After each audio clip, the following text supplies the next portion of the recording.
They say nothing is ever lost, and it's true. Let's discover ships frozen in time. The first one is truly fascinating. Here, the Antikythera Shipwreck. It's a Greek trading ship from the 1st century BCE. It's located on the east side of the Greek island of Antikythera and at the merging point of the Aegean and Mediterranean seas. Around 2,000 years later, in 1900, a group of Greek sponge divers discovered the wreck. They were going to Tunisia, yet they were forced to find shelter from a storm on a nearby island. Since they couldn't go anywhere due to the storm, they decided to look for sponges until the weather got calmer. One of the divers discovered the shipwreck at depths of around 130 feet. Imagine someone going for a sponge hunt, but getting out to the surface with archaeological treasures. The captain of the sponge boat talked to the Greek officials about what they had found. The officials sent 2 ships to the wreckage. The salvage operation was successful, and discoveries are now in Greece's National Archaeological Museum in Athens. The findings included 3 life-sized marble horses, jewelry, coins, and hundreds of works of art, including a 7-foot-tall Colossus statue of Hercules. Among these treasures, Antikythera Ephebe, a bronze statue of a young man, caught more attention. Because the ephebe doesn't comply with any familiar iconographic model, and there are no known copies of his type, he held a spherical object in his hand. Scholars have different theories of who that person could be, but they are not in a consensus yet. More than 70 years later, Jacques-Yves Cousteau and his team went to the area and recovered hundreds more artifacts and the remains of 4 people. Interestingly, they discovered a complex set of interlocking gears, capable of predicting the movement of the sun, moon, and several planets. The mechanism can also show the times of solar and lunar eclipses years into the future. Think of this Antikythera mechanism as an early computer calendar, to plan significant events like agricultural activities, religious rituals, and Olympic Games.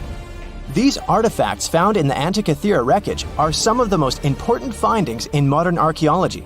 Just the Antikythera mechanism itself has changed our perception of the limits of ancient technology. The mechanism has a sophisticated design and was made over 1,000 years ago. After all these amazing discoveries, experts believe that the wreckage site has remained largely unexplored and is mostly because of its location and the landscape of the seafloor on which the ship rests. The wreck is too deep for scuba divers but too shallow to use something like a submersible. A survey made on the seafloor in 2012 showed evidence of a second wreck about 800 feet to the south. It's clear that this area has a lot to offer humanity. What would happen if those sponge hunters didn't go to the area? Scientists found a shipwreck in Antarctica at the bottom of the Weddell Sea 107 years after it sank. The name of the ship was Endurance, and it was the lost vessel of Antarctic explorer Sir Ernest Shackleton. Scientists who laid eyes on it decades later say it is among the greatest undiscovered shipwrecks ever. That is why they filmed the whole discovery. The video shows the remains of the Endurance and proves it is still in remarkable condition. It has been sitting in 10,000 feet of water for over a century, yet it looks like it sank very recently. So the story goes like this. The ship was crushed by ice and sank in 1915. Shackleton and his crewmates had to escape by themselves in small lifeboats. From then on, it was all about survival. Shackleton imagined to get his crew to safety. Then, the ship sank. Yes, this is a pretty impressive story. But why did scientists prize this ship? Firstly, Shackleton's Imperial Trans-Antarctic Expedition sailed to make the first land crossing of Antarctica. Yes, the crew was trapped in ice, but the intention was important. Secondly, it's about the challenge itself of finding the shipwreck. The Weddell Sea is almost always covered in thick sea ice. The same ice that made the Endurance sink. Getting near the presumed sinking location is super hard, let alone being able to conduct research.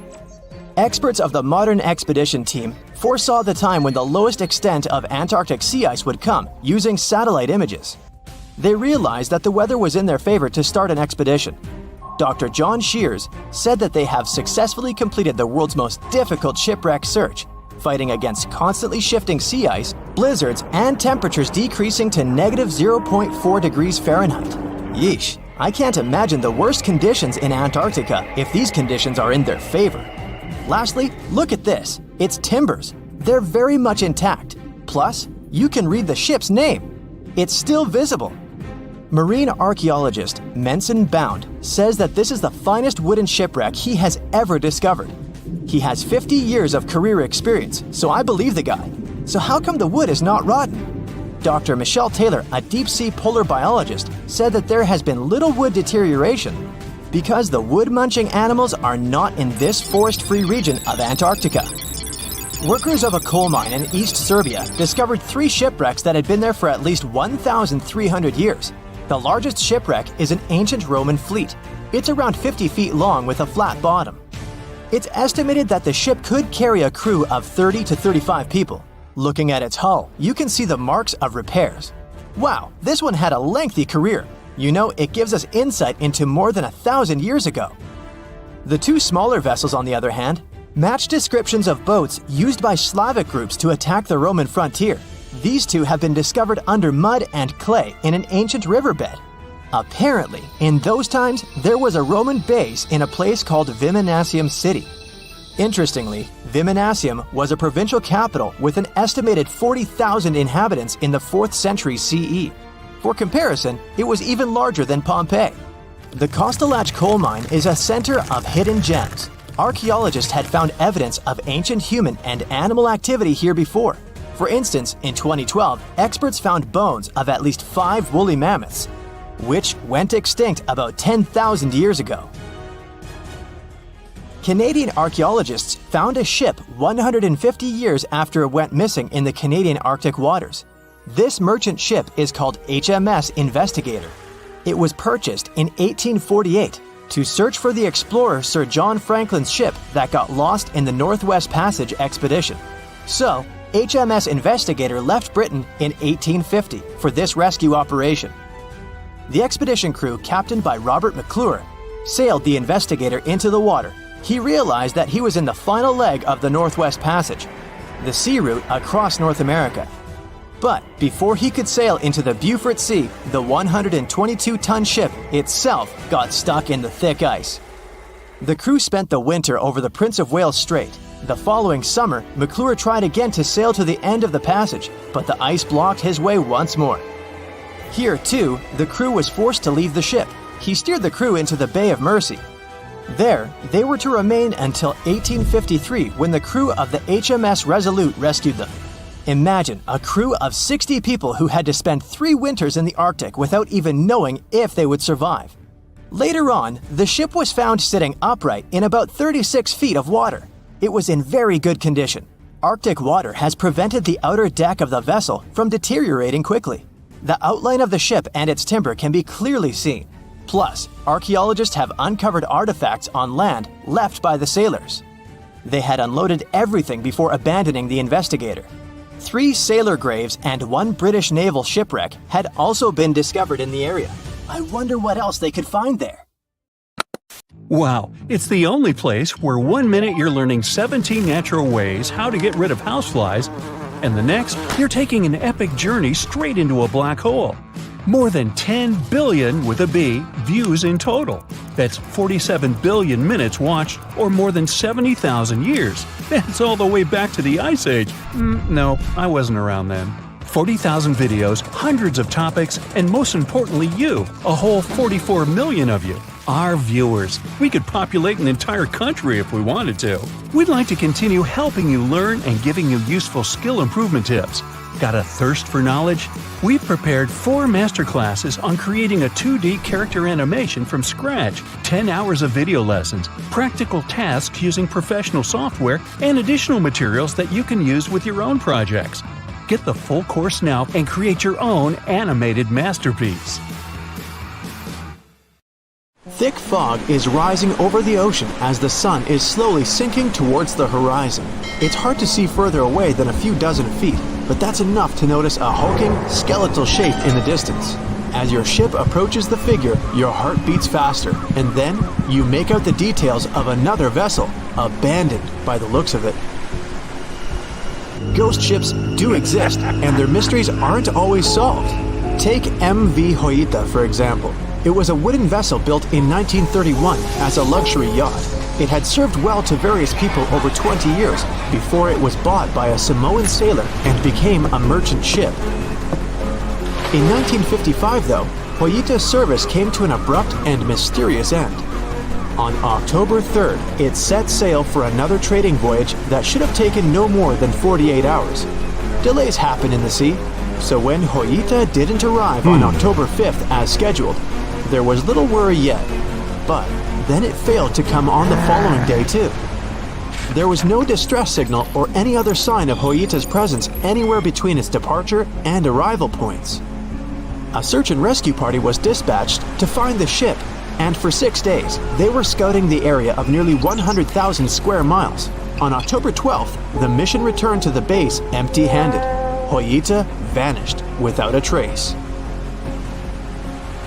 It was only a month later that another merchant ship, Tuvalu, noticed the missing vessel far away from its route, drifting in the open sea and listing heavily. The sailors boarded the ship and found that all of its crew and passengers, 25 people total, were missing, along with all the cargo the vessel had been carrying. The radio was tuned to the International Distress Channel, meaning that the crew had been trying to ask for help, but they couldn't reach anyone because the radio cable had been damaged, limiting the range to 2 miles. The lifeboats were missing as well, indicating that people on board must have left the ship. Unfortunately, they seem to have taken the logbook with them, leaving the rescue team clueless as to what had happened. Even today, the mystery of MV Hoyita hasn't been solved yet. No one knows where the crew and passengers had gone and what had caused them to leave. SV Carol A. Deering wasn't a ghost ship in the usual sense of the word. There are no sightings of it in the open sea. Instead, it was found on the shore, but the circumstances of it running aground are a puzzle shrouded in mystery. Carol A. Deering was built in 1919 in Maine, and it was a large vessel made for commercial voyages. Unfortunately, despite its large cost of construction, it had only served for a year before its last trip. July 19, 1920. The ship was traveling from Puerto Rico to Rio de Janeiro via Newport News to deliver a cargo of coal. It was almost halfway to the final destination when the captain fell seriously ill, and the crew turned back to drop him and his son off and replace the captain. The voyage went without incident, but when it came to Barbados in December to resupply, there were strange moods among the crew. The first mate didn't seem to be happy with the new captain. No one paid much attention to it back then, when they probably should have. The last sighting of Carol A. Deering at sea was on January 28, 1921, when a lightship noticed it off the coast of North Carolina. There was some commotion on the quarterdeck of the ship, where the crew were normally not allowed. Then, another vessel sighted it, but there was already no one on the decks. On January 31st, the merchant ship was found hard aground in the Diamond Shoals, a site notorious for numerous shipwrecks that had been occupying there for centuries. When the search and rescue party boarded the ship, they found it abandoned, the log and personal belongings of the crew gone, along with the 2 lifeboats. There is still no answer to what happened on board of Carol A. Deering that January, although the most popular version was mutiny. Maybe we'll never find out the truth though. SS Bechimo is perhaps one of the most notable ghost ships in history. This large cargo steamer was built in 1914 in Sweden and plodded its way dutifully over 16 years, trading provisions for pelts with native tribes of Alaska and Canada. But then, on October 1st, 1931, Bechimo got caught in pack ice. At first, it seemed the crew would be able to wait it out and continue on their route because the ship broke free in a couple of days. But in less than a week, it became caught again, this time for good. In another week, a rescue party was sent to fetch 22 of the Bechimo's crew, while another 15 remained behind to wait through the winter if necessary and get the ship back. But a month later, after a powerful blizzard struck their camp, the sailors went out of their shelters only to find the ship gone. Luckily, a few days later, a native hunter told them Bechimo hadn't been lost yet. He'd seen it about 45 miles from where they had been stationed. They managed to track it down, but decided the ship wouldn't survive the winter. So they took the most valuable cargo from its hold and abandoned it. They were wrong though. SS Bechimo did survive that winter, and many more that followed. When the ice broke, it sailed away on its own, drifting listlessly along the shores of Canada and Alaska. There were numerous sightings of the ghost ship, sometimes adrift in the open sea, and at other times stuck in the pack ice again. People attempted to board and salvage it, but weather conditions or lack of equipment always prevented them. SS Bechimo was last sighted by native Alaskans in 1969, 38 years after its abandonment. What became of it later remains unknown. The story of SS Orang Medan is one of the most puzzling and harrowing ghost ship stories of the 20th century. No one even knows for sure if the ship even existed in the first place. It wasn't recorded in Lloyd's Shipping, the International Register of Ships, which makes it either a tall tale or a vessel that avoided being officially recognized for some shady reasons. In any case, the accounts as to what happened to the Medan vary. According to most reports, it was carrying some unknown cargo in the Indonesian waters when a distress call was received by another ship in the vicinity. The officer on duty heard an SOS message, but its contents are different depending on the accounts. The message did not repeat, and the crew of Medan didn't answer to any attempts to contact it back. The ship that received the distress call hurried to the rescue, but they only reached the vessel the following day, when it was already drifting and slightly listing.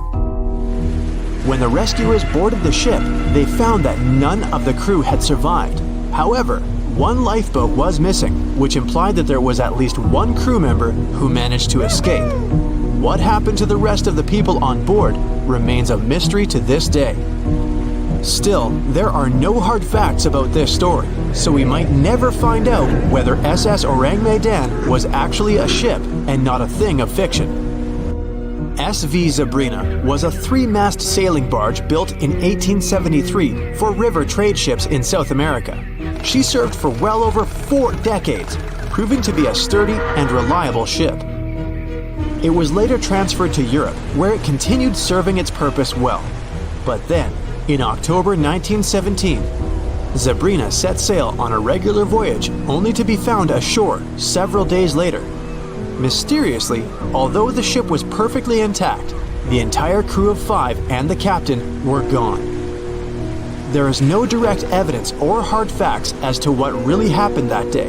The most convincing theory is that the crew were washed away from the deck because of an underwater explosion. And then the ship sailed ahead without them. But the truth, as always, remains unknown. The voyage started just like any other. The cargo ship SS Cotopaxi is making another journey to Havana, Cuba, to deliver coal. It's November 29, 1925. For Captain Meyer and his crew, leaving Charleston Port, South Carolina, it will be the last trip the ship ever makes. Its route ran through the Bermuda Triangle. 2 days into the trip, the Cotopaxi sent out a distress signal. It had got caught up in a strong tropical storm and turned over on its side. The wind was very strong and there was powerful lightning as well. Rain gradually filled the ship's hold. Then there was a bright white flash, and the ship disappeared without a trace. Later, its wreckage was found in the Gobi Desert, which is in a completely different part of the world. All 32 crew members, including the captain, were missing. Of course, the part about the Gobi Desert is fictional. For one of his movies, Steven Spielberg came up with the idea that the ship was moved there by aliens. Still, in real life, the ship was never found, and its crew really did disappear. It was officially declared missing a month afterward, and nobody could find the wreck. It seems like a classic case of mysterious things going on in the Bermuda Triangle. But most mysteries are solved sooner or later. In 2020, the Cotopaxi was found. A man named Michael Barnett had moved to Florida to study shipwrecks off the coast. One wreck in particular really caught his attention. It was much larger than the others, and the locals called it the Bear Wreck. It was about 40 miles from St. Augustine in northern Florida, but no one had ever managed to identify the rusty hull. So Michael started to do some detective work. He measured the size of the shipwreck and started working through all the information he could find. He researched hundreds of old newspapers, leafed through insurance records, and looked at artifacts found on the wreck. After hundreds of hours of hard work, Michael was sure it was the Cotopaxi.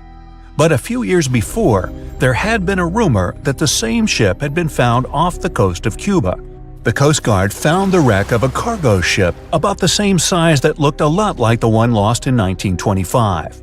Michael was sure they were wrong, so he teamed up with some science journalists and kept investigating. Soon they discovered something that seemed to confirm Michael's belief. Divers found brass valves with the letters SV on them in the wreckage of the ship. Michael suggested these initials referred to Scott Valve Manufacturing Company. The headquarters of this company was in Michigan, not far from where the Cotopaxi had been built. The company had probably supplied parts for the Cotopaxi. So the puzzle seemed to be solved. The Bear Wreck was really the missing cargo ship. But Michael still needed to work out why the ship had sunk. Did something mysterious really happen to the Cotopaxi in the Bermuda Triangle? Later, Michael found the testimony of the ship's carpenter among some old papers. The carpenter claimed that the hatches covering the coal on the ship had been in a terrible condition before it sank.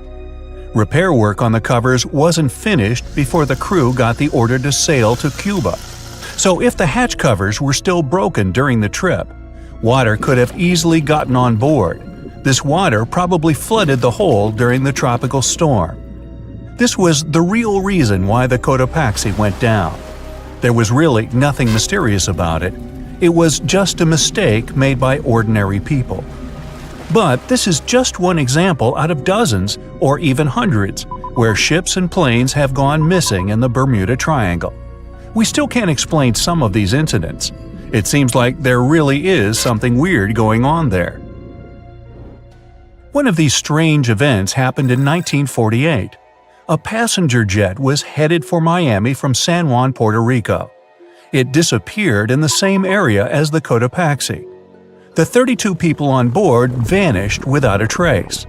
The weather was clear throughout the flight, but experts think that when the plane was about 50 miles from the coast, it could have been hit by a strong wind that knocked it off course. Years later, a similar plane was found in the area of the Bermuda Triangle, but because no one could work out the registration, it was impossible to say for sure if it was the same one. Something even stranger occurred not long before, in 1945. 5 planes went missing all at the same time. Some trainee pilots were practicing their navigation skills, but when they'd finished, it seems they couldn't find their way back home and disappeared. Many people assume they just ran out of fuel. This seems likely, but still, the circumstances were really strange. The trainees were being supervised by an experienced pilot who had 2,500 hours of flight time. He would never have let a group of newbie pilots get that far away from their base. Even now, people still debate what could have happened. Some insist the pilots ran into something supernatural out there in the Bermuda Triangle. But who knows? And here's another freaky thing that happened there which no expert has been able to explain. Time travel. In 1970, Bruce Gernon was flying a plane from Andros Island to the Florida coast. When he was at 11,500 feet, a giant cloud appeared in front of him. It kept getting bigger and bigger, and he had no choice but to fly through it. As soon as he did, the plane was surrounded by darkness. It was as if the day had turned to night in a split second. Suddenly, Bruce began to see white flashes of light around him. They were so bright that they lit up the entire sky. But they weren't lightning bolts, although he couldn't really explain what they were. The plane continued through the strange cloud for almost a half an hour. Bruce noticed that the cloud changed shape during this time. The space around the plane turned into a tunnel. Then the tunnel started narrowing. Bruce became really tense as he tried to cope with the plane's controls. All his instruments and navigation equipment were going crazy, and the electronics stopped working. Then, a white light appeared at the end of the tunnel. Just like in the movies, the plane escaped the closing cloud tunnel at the very last second. Everything was fine, but now Bruce found himself in some white fog. He had no idea where he was. Then he managed to contact ground control. He was shocked when he learned that his plane was already in the airspace above Miami. It seemed that something impossible had happened. Bruce was meant to cover a distance of about 250 miles during the flight. This usually took 1.5 hours, but he had managed it in just 47 minutes, almost 2 times faster than normal. When Bruce landed, he went to check the amount of fuel left in the tank. It turned out he'd used up a lot less than the normal amount of fuel as well. Could there be a logical explanation for the time-traveling plane? Well, records show that a large number of sunspots were detected on the surface of the sun that day, and there was a strong solar wind. This could easily have made the electronics and devices on the plane go crazy. But what about the mysterious cloud? The Florida coast is a place where 2 large air currents meet. One has a high pressure and the other is a low pressure one. This causes a lot of storm clouds in the area. But people still debate how Bruce was able to cover the distance so quickly. Some people say that some kind of mysterious dark energy was involved. Others say it was a gravitational anomaly that curves space and time. Others think that Bruce is just a fraud. We still don't know the truth. So, is there really something supernatural about the Bermuda Triangle? Or is it all just coincidences and made-up stories? The truth is that no more planes and ships disappear in the Bermuda Triangle than anywhere else in the world. It's 2018. You get up early in the morning to go ashore and catch some fish. You come to the spot you were yesterday, throw the hook into the sea, and wait. The float is twitching. You've caught some fish, but hey, hello? Why aren't you doing anything? Right now, you don't care about the fish. You're looking at something in the distance. You open your mouth in surprise since you see a huge ship stuck on a shoal. It wasn't here yesterday, so it got here at night. Okay, it'll probably sail away sooner or later. You fish for a few more hours. During this time, you observe the ship and notice no movement there. Is it empty? Boats and the Coastal Service are sailing from the shore to the vessel. You decide to check it out too. You get in your old boat and go there. The mist descends to the water, making the ship look creepy. The colossal vessel is rusty and empty. But where is the whole crew? And how did it get there? The Coast Guard comes on board. They search the hold, the cabins, and the upper deck. There's someone's stuff, some remnants of food supplies, notebooks, and clothes. Everything suggests the crew has disappeared for some reason. Fishers who noticed the vessel first didn't see anyone coming down from the board. No radio signals were sent to the port, and no one reported about the ship. It appeared here from nowhere. The only chance to get any information is to look at the number and name of the vessel. This is Sam Ratulangi, PB 1600. The Coast Guard checks the information, studies the data of all the country ships, and no way. One company built the boat in 2001 in Indonesia. People used it to transport heavy loads across the seas around Asia. The ship had been properly operating for 8 years. People were delivering industrial goods to different points in the region, but something went wrong. In 2009, Sam Ratulangi was sailing near the coast of Taiwan, and that's it. There were no further records about it. There were no reports in any port. Everyone thought it must have drowned, so no one had been looking for it for years. And then, 9 years later, it appears here, big and rusty, off the coast of Myanmar, without sailors, without fuel. An investigation starts. City services are trying to find out the names of all the sailors working on the ship and find clues that would lead to solving this mystery. They also hope the ship owner will appear soon. They find 2 tow ropes on board. This means that some other ship towed Sam Ratulangi to this place. Then they identify and find 13 crew members. These people say they wanted to reach the factory in Bangladesh to repair Sam Ratulangi. Another vessel helped tow the ship, but then 2 cables tore off, and a storm began. No one wanted to stay on board during such weather, so the crew members left it. No one knows what the ship has been doing for the last 9 years, and how it was possible without people on board. And here's another, much more mysterious ship story. On February 16, 2020, locals found a large cargo ship stuck on a rocky shore off the coast of an Irish village. The boat looked rusty, with holes in the hull and rotten parts.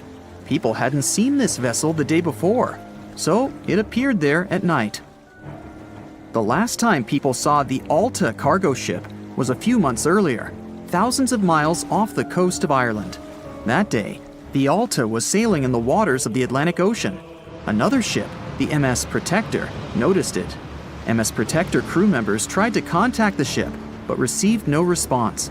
The people on board realized that they were facing an empty vessel. And then, 5 months later, it appeared near the coast of Ireland. There are more questions than answers in this story, but we managed to find something out. In 2015, the Alta appeared and disappeared from the radar several times. Any ship has an internal tracking system, so people can track its route using satellites. But Alta crew members often disabled this system. Perhaps they were engaged in some illegal activity. Anyway, in 2017, the ship often sailed between the ports of Greek islands. Then, the tracking signal disappeared and appeared only 10 months later, off the coast of North Africa. During this time, the ship changed several flags.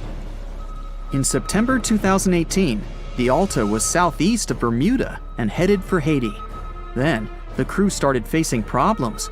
First, the main engine failed right in the middle of the Atlantic Ocean. The ship began to drift. Several days passed, but the crew members weren't able to repair it. They began to run out of food and water supplies.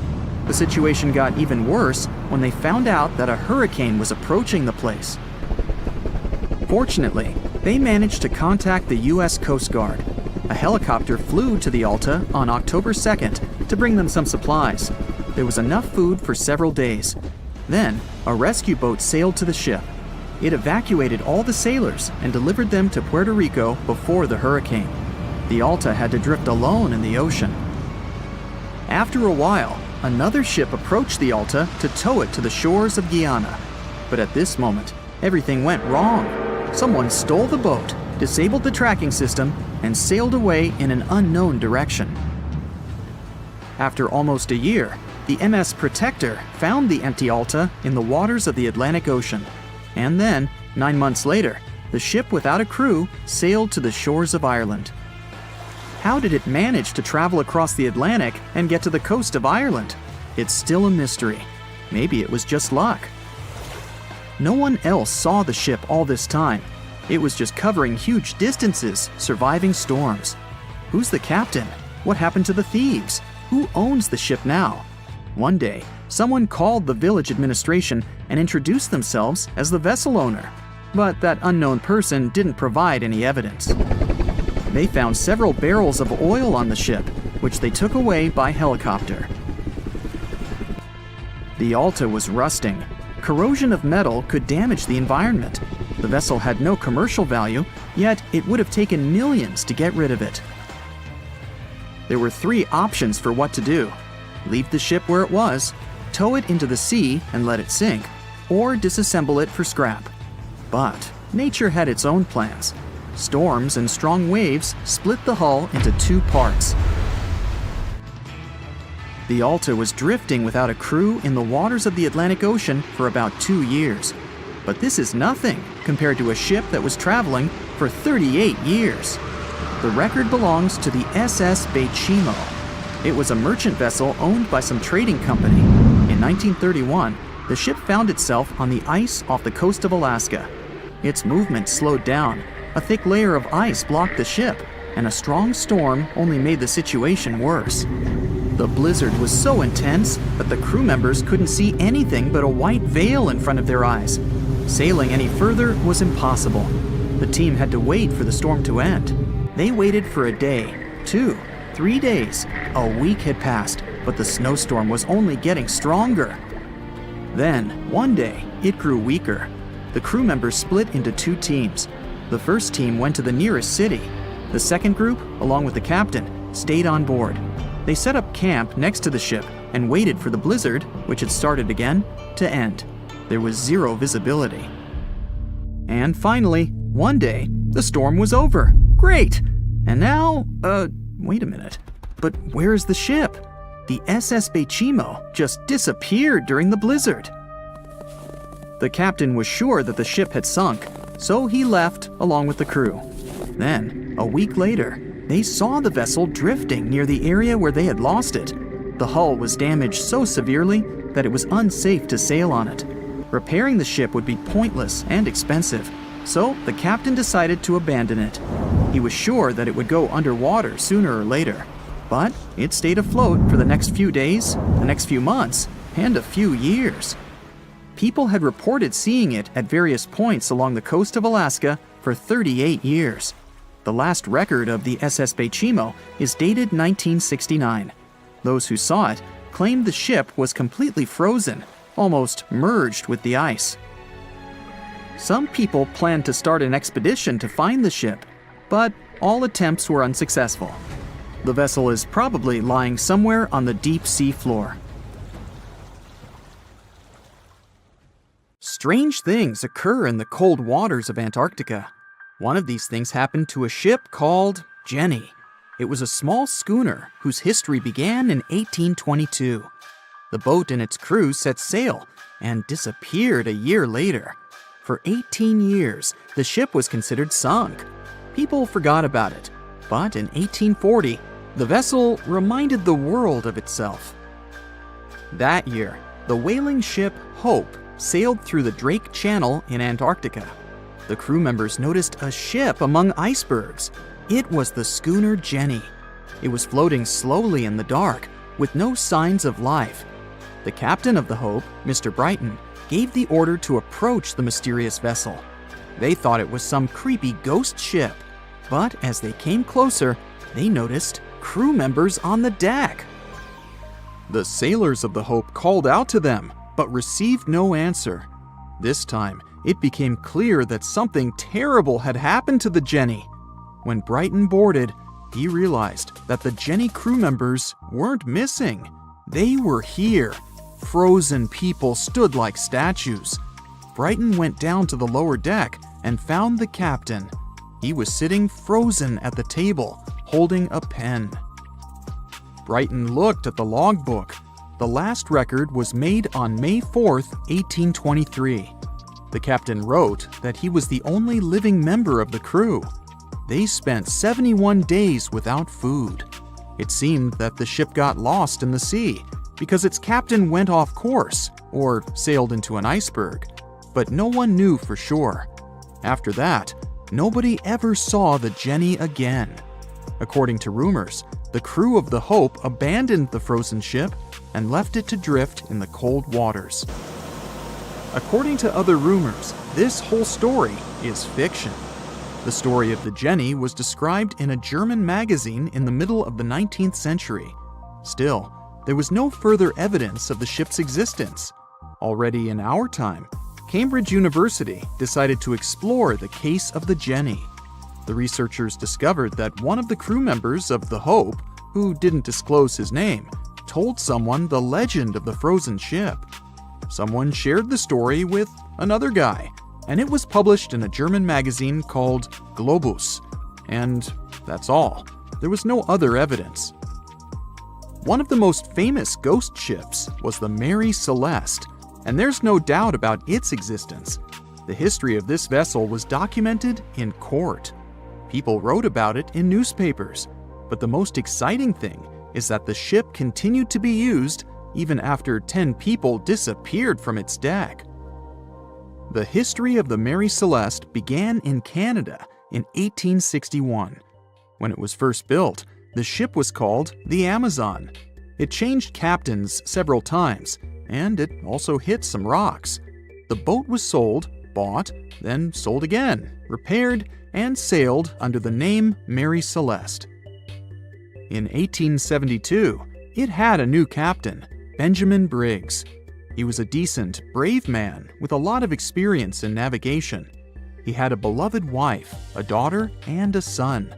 When he went on his last voyage, he took his wife and daughter with him, and his son stayed in America. In November of 1872, the Mary Celeste sailed from the port in New York with 10 people on board and disappeared. 8 days later, another ship, the Dei Gratia, also left New York and followed the same route. Dei Gratia's captain, David Morehouse, noticed the Mary Celeste and immediately realized something was wrong. The ship was moving too freely, as if no one was controlling it. The captain tried to contact the crew members, but no one answered him. Then, together with other sailors, he climbed aboard the Mary Celeste. The ship was in good condition. There was no damage. The hold was slightly filled with water, but it could be easily pumped out. Everything seemed fine, but one lifeboat was missing. The crew members' valuables were in their cabins. The cargo was in the hold. The supplies of water and food were untouched. Judging by the records in the logbook, the ship was caught in a storm, but it was not too strong. Other ships also sailed through this storm, but nothing bad happened to them. The last record was dated November 25th, and it claimed that everything was fine. The sails of the Mary Celeste were slightly damaged, but perhaps it happened after the crew had disappeared. The whole ship was in excellent condition, but what made the people leave it? Part of the crew of the Dei Gratia stayed on board the Mary Celeste to bring it to dry land. Everything went well. They delivered the ship to the closest port. Next, the captain of the Dei Gratia appeared before the court and told about what had happened. However, the prosecutor and the judge didn't want to believe in the story of the Mary Celeste. They were sure the captain got rid of the ship's crew to get money for its cargo. According to the maritime laws of that time, if you found a ghost ship with valuable cargo, then a substantial part of this cargo belonged to you. So, many people thought that David Morehouse decided to earn some money. This version seemed to be more valid than the one about the mysterious disappearance of 10 people. Fortunately, no one accused the captain of committing a crime. They thanked him for his service and gave him a monetary reward. However, his reputation was damaged, which greatly affected his career, as many believed he attacked the crew of the Mary Celeste. But even after this terrible case, trial, and investigation, the story was not over. The Mary Celeste was still an expensive and efficient vessel. It sailed several times, but then one captain crashed it into the reefs to get insurance. The court revealed this deception and accused the captain of intentional property damage. The story of the Mary Celeste became famous all over the world. People began to build their theories, realistic and not. Someone believed the ship had sailed through the Bermuda Triangle, but this version was quickly refuted, as the route of the Mary Celeste passed thousands of miles away from the Bermuda region. Did the Kraken or another giant monster attack the ship? Nope. Since the boat was found in almost perfect condition, there were no signs of a struggle. One of the most popular versions was that the crew of the Mary Celeste stole some valuable cargo and sailed to Spain on the rescue boat. However, those who knew Captain Benjamin Briggs said he was a good, honest man. Besides, he had a son in New York, and Briggs would never leave him. A more thorough investigation revealed that a series of accidental circumstances could have caused the disappearance of the ship's crew. Before its last voyage, the vessel delivered coal. Perhaps the pump intended for pumping water got clogged with coal after that, and when the ship got into a storm, the hold filled with water and the pump broke. The captain couldn't understand the amount of water because numerous barrels in the cargo hold blocked the view. Benjamin Briggs assumed it was dangerous to stay on the ship during a storm, so he evacuated with the passengers on a lifeboat. Perhaps they were close to land and decided to sail there, but the storm intensified and overturned the boat. Also, One record in the log journal said that the chronometer was faulty. It was a device that helped to determine your location at sea using longitude. Briggs got lost and didn't know which way to sail. The storm was strong, and he couldn't determine whether the ship would sink. Perhaps Briggs decided to leave the ship in a rescue boat when he saw the coast of the Azores. The uniqueness of this ghost ship case is that, unlike many others, you can investigate it yourself. There's a lot of information about the Mary Celeste on the internet. There are documentaries and research articles. Perhaps you'll be able to notice something that others haven't seen and solve the mystery of the disappearance of 10 people. They said it was the most technologically advanced ship. They said it was unsinkable. And when it sank, they made a movie about it. These were the main reasons why the Titanic disaster became world famous. But unfortunately, this is not the only large-scale shipwreck. And sadly, there have been cases much worse than the tragedy of the Titanic. One of them occurred on April 27, 1865. The Sultana steamboat carried passengers and cargo daily between St. Louis and New Orleans. It was a pretty large wooden boat with 3 decks and was 260 feet long and 70 feet wide, almost twice the size of a basketball court. The ship could carry about 350 passengers, but on that unfortunate day, more than 2,000 people were on it. On April 23rd, she was making a routine voyage from New Orleans when it broke down. Something was wrong with the boiler, so the vessel docked in Vicksburg for repairs. At the port, the ship's captain, James Cass Mason, found out about an excellent opportunity to earn a lot of money. All he needed to do was to transfer a large group of former prisoners to the north. The captain agreed to do it, but the problem was that the boiler required a lot of time to repair. Mason was afraid that his competitors would take the job, so he decided to sail despite the malfunction the ship had. He patched up the holes in the boiler instead of a big repair and invited all the ex-prisoners on board. So, there was a broken boiler, an excess number of passengers, a lack of lifeboats, and not the best river conditions. Also, the captain refused to send the ex-prisoners to the hold, so they were all with ordinary passengers. There were strong chances for a shipwreck, but the greedy desire to earn more money was stronger. The Sultana went on a voyage and sailed up the river for 2 days. At this time, one of the biggest Mississippi floods in history began. The river overflowed its shores because of the flood, with the water level rising several feet. All the trees on the shore disappeared, and only the tops were sticking out of the water. The ship sailed opposite this powerful current, making the boiler work too hard. On the evening of April 26th, the Sultana arrived in Memphis, Tennessee, and they loaded even more, 120 tons of sugar and 200 passengers. She got incredibly heavy. Around midnight, the ship continued its dangerous journey. The captain sailed to barges to load a shipment of coal. At 1 a.m., the vessel left the barge. At 2 a.m., the broken boiler, unable to withstand the load, suddenly exploded. The Sultana was just 7 miles north of Memphis. Few people survived that day. The problem was that passengers trying to escape from the fire jumped into a cold river with a strong current. The Sultana disaster is considered the most tragic shipwreck in the history of the United States. The exact number of those who didn't survive is still unknown. According to various sources, this number was from 961 to 1,800 people. Don't be surprised that almost no one knows this story. There were many more survivors in the Titanic tragedy, and everybody heard about it. But the Sultana sank during one high-profile event. 12 days before the shipwreck, the country lost Abraham Lincoln. People hadn't yet recovered from this news, so no one paid much attention to the tragedy of the Sultana. Many catastrophes happened quite recently by historical standards. One of them occurred in 2002. The ferry La Jula was a Senegalese vessel. The ferry sailed twice a week, mainly along the coast of Dakar, carrying passengers who traded mango and palm oil. It made daily voyages and never faced severe problems thanks to modern rescue equipment and good repair service.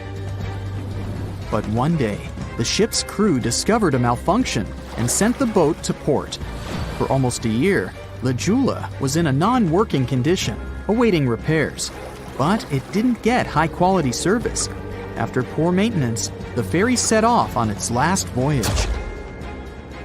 On September 26, 2002, La Jula sailed between southern Senegal and Dakar, and at 11 p.m. headed toward Gambia, where a strong storm began.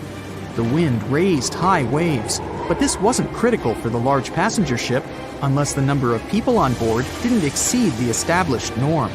La Jula was supposed to carry about 500 passengers, but had many more people that day. Too many passengers, poor repairs, and a strong storm caused severe problems for the ship.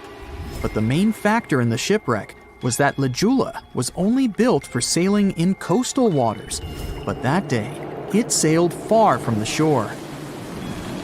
Big waves started rocking the boat, and at some point, it just turned upside down. The ship's deck went underwater, and its lower part stuck above the surface like an iceberg. All the passengers sitting in cabins fell on the ceiling and lost their orientation in space. There were no holes or damage in the ship's hull, and water flooded the lower decks for a long time. The vessel stood in a twisted position for several hours. Then, the boat began to sink when the water seeped through the deck and hold.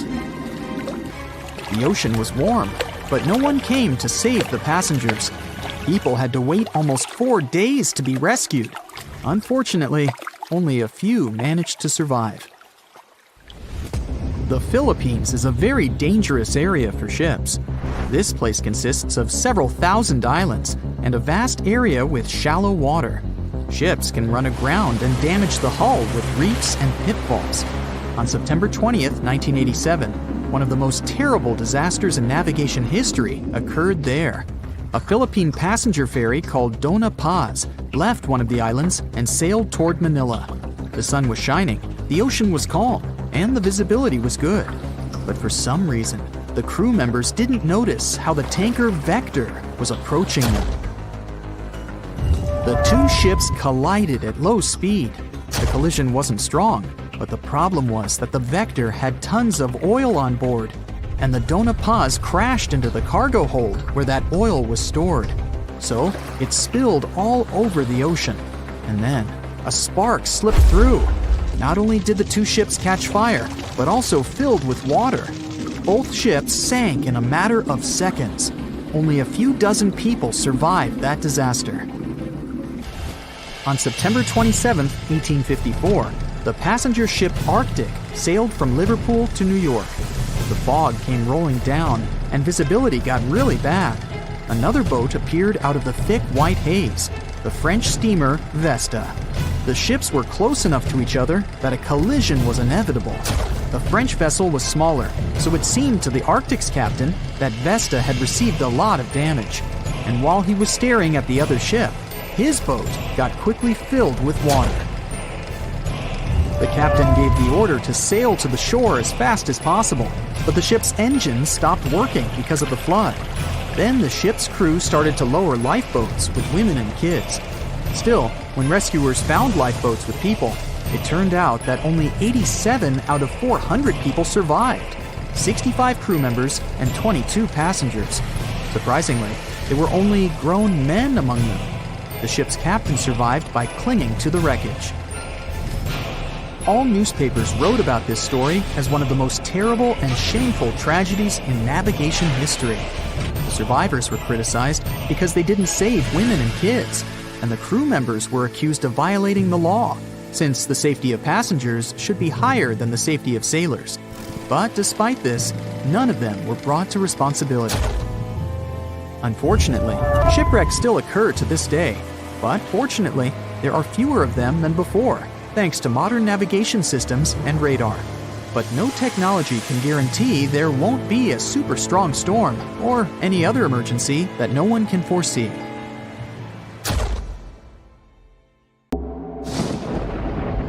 There's a ship drifting somewhere in the ocean without a crew. The last time someone saw it was over 50 years ago. Its story reminds of that of the Flying Dutchman, a ship that's bound to sail forever and bring disaster to whoever sees it at sea. At least the legend says so. Unlike the Flying Dutchman, the SS Bay Chimo was definitely real and built for a German company in Hamburg and began as an ordinary cargo ship. It was trading supplies between Hamburg and Sweden in the Baltic Sea starting from 1914. It had a strong steam engine and a hull made of steel.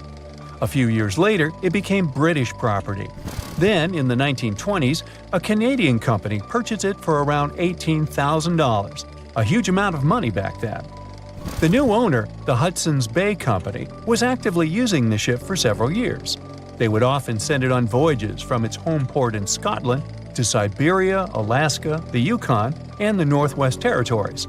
It also passed through the Panama Canal and even the Suez Canal, with fur pelts for sale on board. Sometimes it would also transport passengers. It had completed 9 successful voyages before this strip of good luck came to an end. Starting from the 1930s, SS Bay Chimo would have trouble with ice and storms.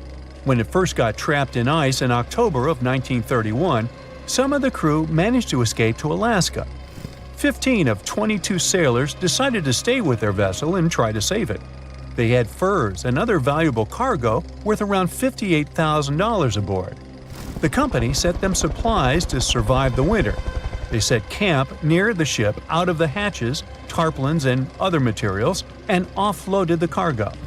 At the end of November, a blizzard rushed through the area, and it seemed like it had taken the ship with it. The ice platform had survived, but the ship broke free. Some of the crew members were sure it had sunk. But soon after, they heard from one of the locals who had spotted their ship around 45 miles away from their camp.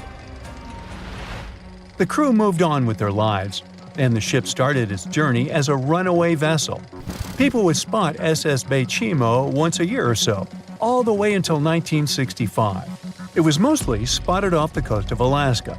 A man going to Nome with his sled dog, along with prospectors, explorers, and treasure hunters, all claimed to have seen SS Bay Chimo. Someone tried to board it and take it to port, but ended up stranded on it for days because of horrible weather. Others got luckier and managed to take a whaleboat, some furniture, and other valuables from the vessel.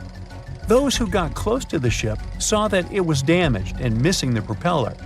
Still, it stayed afloat without a crew for at least 38 years and became the longest sailing ghost ship in history. In 2006, the Alaskan authorities started a project to solve the mystery of this ghost ship of the Arctic and finally find SS Bay Chimo, either still above or below the water. So far, the project has not been a success. SS Bay Chimo remains one of the estimated 4,000 ships that have disappeared off Alaskan shores. If the legend of the 17th century isn't lying, this ghost ship could be sailing somewhere along the Flying Dutchman. It belonged to the Dutch East India Company. Its captain managed to do the impossible for that time and sailed from Holland to Indonesia in only 3 months. They said he was flying over the sea, and some evil tongues explained that he had made a deal with evil forces to achieve that. Once the ship was sailing back home, its captain and crew disappeared without a trace. There are many versions of what happened to it. One of the first ones said it had tried to enter port at the Cape of Good Hope, got in a terrible storm, and sank as there was no captain to save it. Another legend says the captain had refused to obey the skies to let the ship sink during the storm. A scary life form then struck the boat and the crew, and it was condemned to forever wander without rest. Many sailors claim to have spotted the Wandering Dutchman. The Duke of York, who was to become King of England, mentioned having seen it in Australian waters.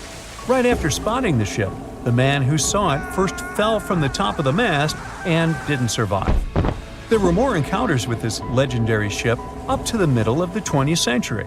Ships would nearly collide with it as the Flying Dutchman jumped out of the blue. Scientists have a more logical explanation for this mystery: Fata Morgana, not to be confused with Hakuna Matata.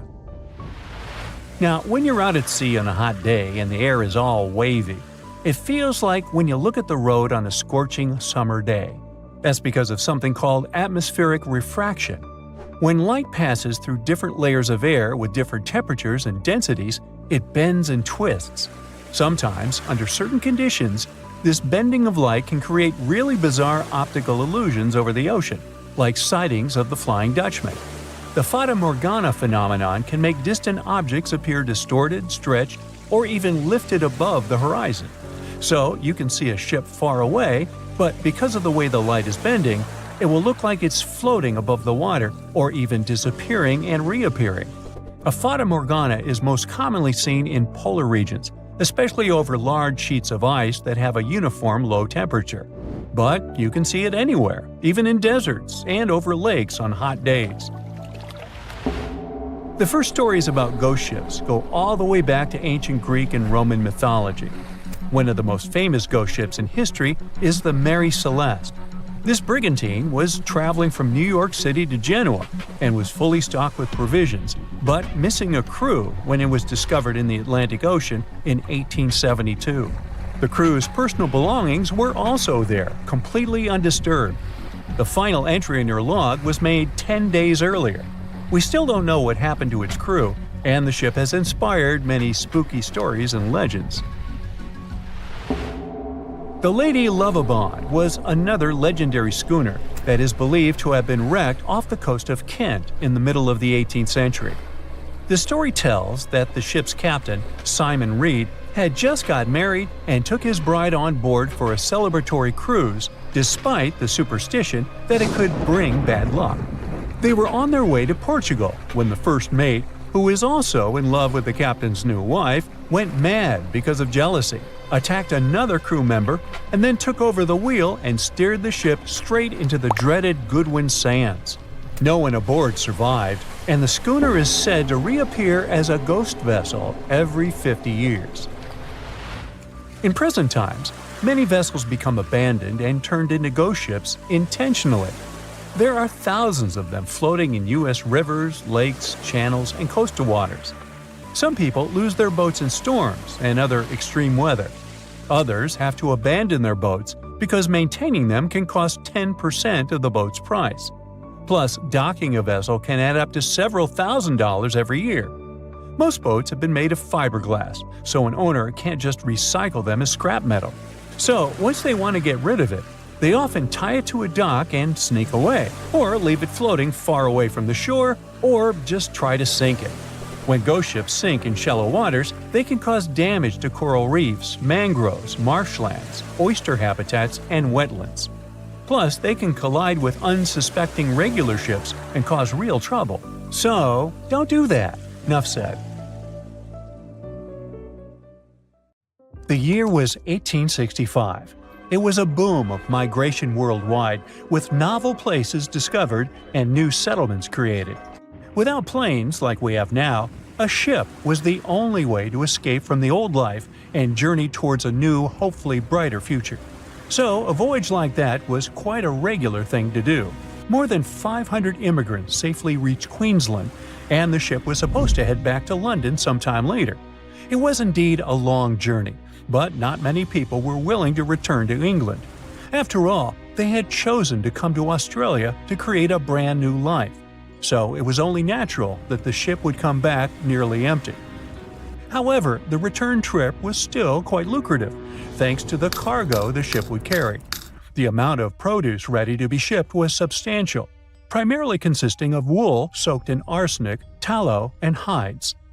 It was two birds with one stone. Not only could the crew wait out the winter, warm in Australia, while England endured bitter cold, but they also wouldn't waste their time. With the sheer volume of produce to be loaded, it would take them around 3 months to accomplish this task. Reports were circulating that the Fiery Star was almost done loading up, but it turned out that the assessment was a bit too optimistic. To pass the time, Captain Ewell thought it would be a good idea to reach out to the Acclimatization Society and offer to help transport any animals they wanted to send to England on the Fiery Star. He already had some emus and kangaroos on board, but there was still room. The society held a vote, and they were totally on board, pun intended, with Captain Yule's idea. They figured sending some Taligalas would be a great plan. Even though a few of these birds were already in England, the French Society needed a couple, and they could get them shipped there through England. Little did the crew know that all this cargo, all the produce they were willing to sell in England, would ultimately lead to the ship's destruction. Not only was the Fiery Star lost, but most of the people on board did not survive to complete the voyage. March 23rd. That was the day when the ship manifest was finally published. A manifest is a list that details the cargo, passengers, and crew of a ship, plane, or vehicle, primarily for customs officials. This document helps those involved in the transport verify that everyone and everything that was loaded is still on board when the vehicle reaches its destination. Once it's published, it means the ship is almost ready to depart. There were 3 possible ways of passenger accommodation. First, there was the saloon, the antiquated name for first class. Next, there was the second cabin, which is, logically, second class. Finally, there was the steerage, the cheapest form of passenger accommodation on a ship. Back in the 19th and early 20th centuries, many people traveled from their homelands, often to North America and Australia, looking for a fresh start. Most of them were poor and had limited funds for travel. In total, there were 8 people in the saloon, another 8 in the second cabin, and only 21 steerage passengers. Out of the 37 passengers, only one, John Ormond, would make it out alive. He bought a ticket for the steerage, so unlike the Titanic situation, in this case, the class didn't really matter. The crew members list wasn't as detailed as the passengers. It was known that, in total, there were around 55 people in the crew, from able-bodied seamen to crew members simply called boys. But there's something telling me that the crew wasn't really that important for the captain. In reality, all that mattered to him was to make as much money as possible, shipping tons of dangerous, flammable cargo. Out of over 50 crew members, only 17 survived that voyage. But there was actually one more crew member who actually survived it all, just because they weren't let in. Sarah Johnson disguised herself as a man and planned to sneak onto the ship. However, something about her looks made the captain get suspicious, so he called the police and made Sarah leave the ship as he didn't want any immoral behavior to take place. Well, he saved her life. For him, it was the last voyage. The captain, W. Hunter Yule, was quite a celebrity apparently. He already had a record of the safe landing of immigrants in the previous year, so there seemingly was no reason to worry. The trip promised to be safe. Clipper Fiery Star left Moreton Bay bound for London. The passengers took their places. The cargo had already been loaded. The full list is astonishing. In addition to all the wool, tallow, cotton, hides, and horns, there were also 6 cases of arrowroot and various other packages. And we can't forget the animals the captain took aboard too. The Fiery Star was far away, yet still observable to the east as it headed toward the Pacific Ocean. This was the last information available until May 26, when news of its destruction emerged from Brisbane. Chief Officer William Sargent's log reveals that the Fiery Star took 12 days to reach the southern tip of New Zealand, passing on April 11, 1865. The trip was going well until heavy seas ruined 2 longboats on April 17th. On this day, a strong odor of smoke alerted the captain. When he checked, he found the lower hold completely filled with smoke from a fire fueled by the ship's flammable cargo. The hatches were quickly closed to try to contain the flames, but by the next day, the heat and toxic smoke had forced passengers out of their cabins. George Maber was one of the lucky survivors. He was the ship's engineer, and he recalled the chaotic events on April 20th, as Captain Yule and most of the crew and passengers tried to evacuate in rough weather. At around 6 p.m., the ship took on water, and without much warning, Captain Yule, 4 crew members, and a few female passengers hopped into a lifeboat and headed out. The next boat, managed by the second mate, Mr. Adio, was a gig, followed by a crowded jolly boat. Lastly, there was a waste boat, which was barely seaworthy, with 2 men constantly bailing water to keep it afloat. The plan was for the boats to stay close to the Fiery Star overnight and head for the Chatham Islands the next morning. But by dawn on April 21st, all 4 boats had vanished without a trace. On the burning ship, there were 17 crew members and passenger John Oman, who banded together under Chief Officer William Sargent's leadership.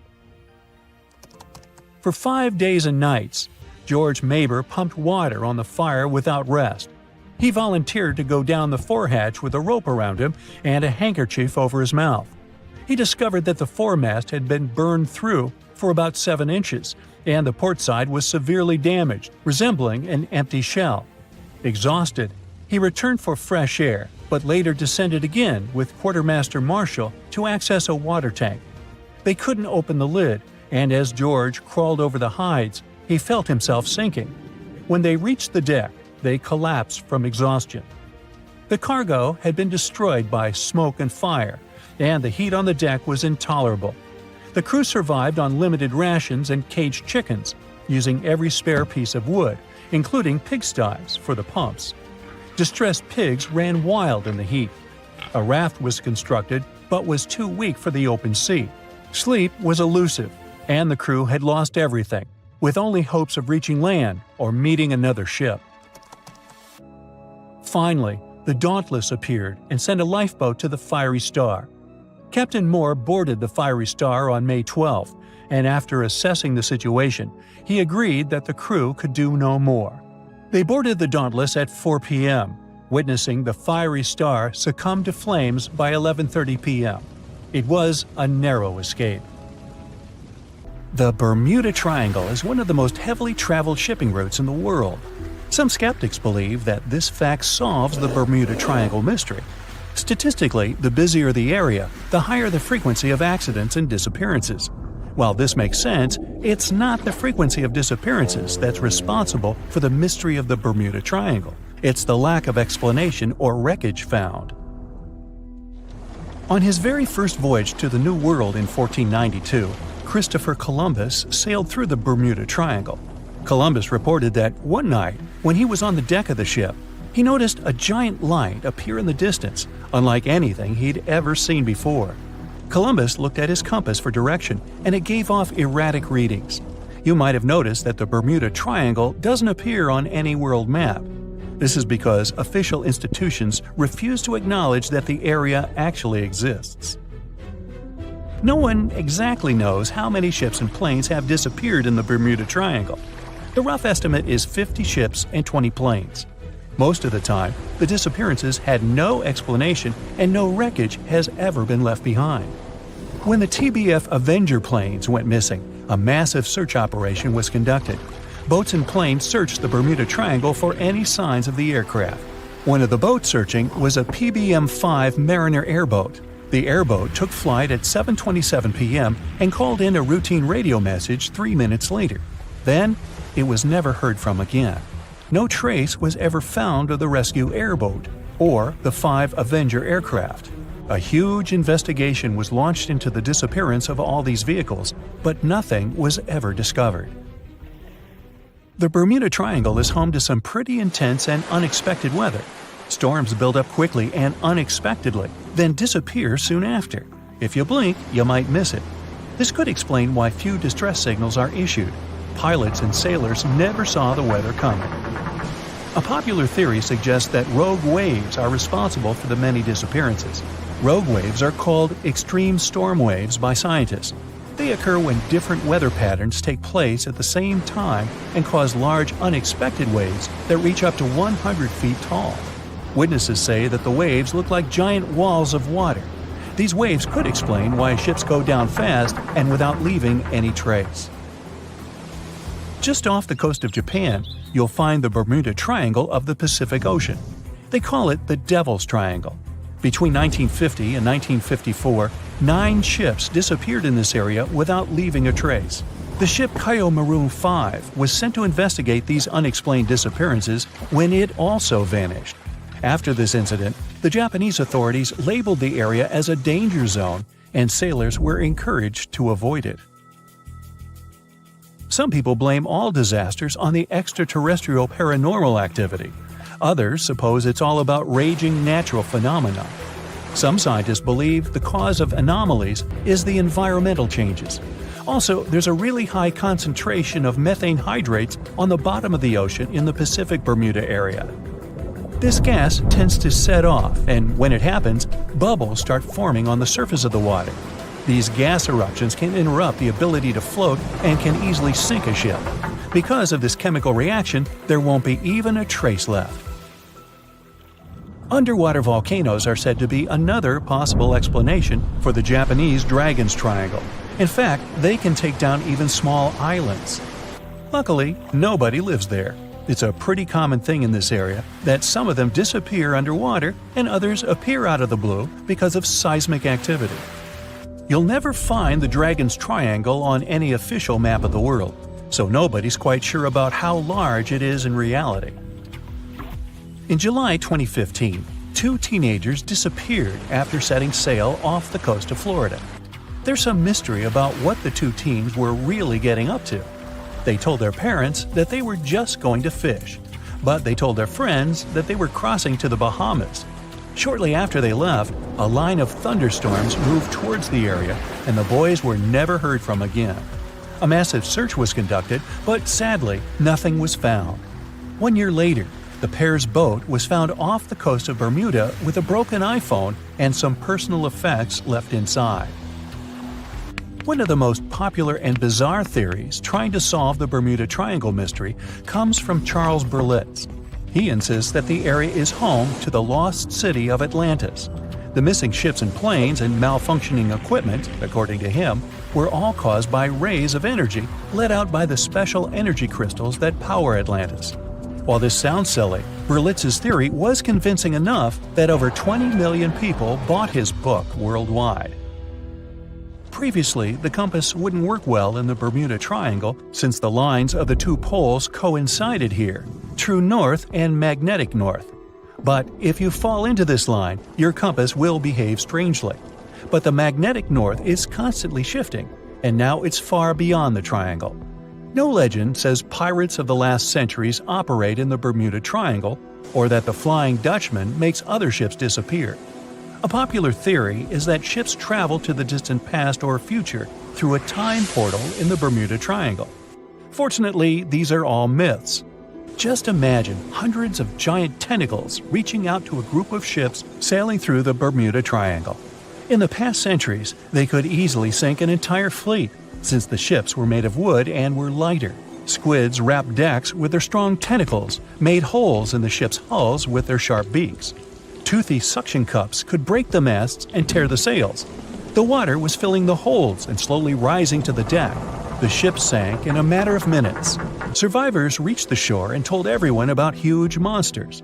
This is how the legends of the Kraken appeared.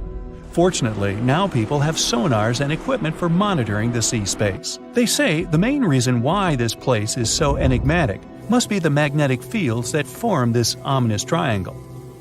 Ocean floor is made of rocks containing a lot of magnetite. It's more like iron. Magnetic fields react to the high concentration of magnetite on the ocean floor, which may start a sort of conflict between the two. It can often lead to various weather anomalies and, as a result, navigation issues. And naturally, any changes in the ocean floor or the Earth's magnetic fields influence the Bermuda Triangle a lot. Magnetic fields tend to shift their position, so do tectonic plates and even the continents, even though we never notice it. The skies are usually very clear there, but back in 1883, some people witnessed abnormal things in the area. Some claim to have seen large blocks of ice falling from the skies, and the crew even managed to save one as hard proof. Seems like the Bermuda Triangle has an alternate not only on Earth, but even in space. Spacecraft usually don't disappear into thin air though, like there's no air. This anomalous area is really large and stretches right above the South Atlantic. It occupies the area from Chile to Zimbabwe, and sits right at the point where Van Allen radiation belts are the closest to the surface of our planet. The Earth has 2 such belts, which come in handy trapping the particles that shoot in from the sun. They do a great job protecting the Earth from radiation. The magnetic field there is lower, so it allows the Earth's radiation belt to come closer to the surface. Whenever a satellite passes by, it will be exposed to radiation, which might lead to serious damage. So, no satellite can take pictures of it. The South Atlantic anomaly is part of the Earth where natural radiation just flows out of control. Still, there is little evidence that all these triangles are really dangerous. Many believe the Bermuda Triangle itself has been proven time and again to be nothing but a work of fiction. In fact, some shipwrecks, such as the Ellen Austin, gained popularity in the middle of the 20th century, while nobody even thought of drawing a triangle in the Bermuda area before that. The mystery was popularized by science fiction writers and became a common myth, while no serious research proved it any more dangerous than other parts of the world's ocean. So, the crew of the Ellen Austin back in 1881 weren't even aware of the Bermuda Triangle back then, let alone afraid of it. What do you think?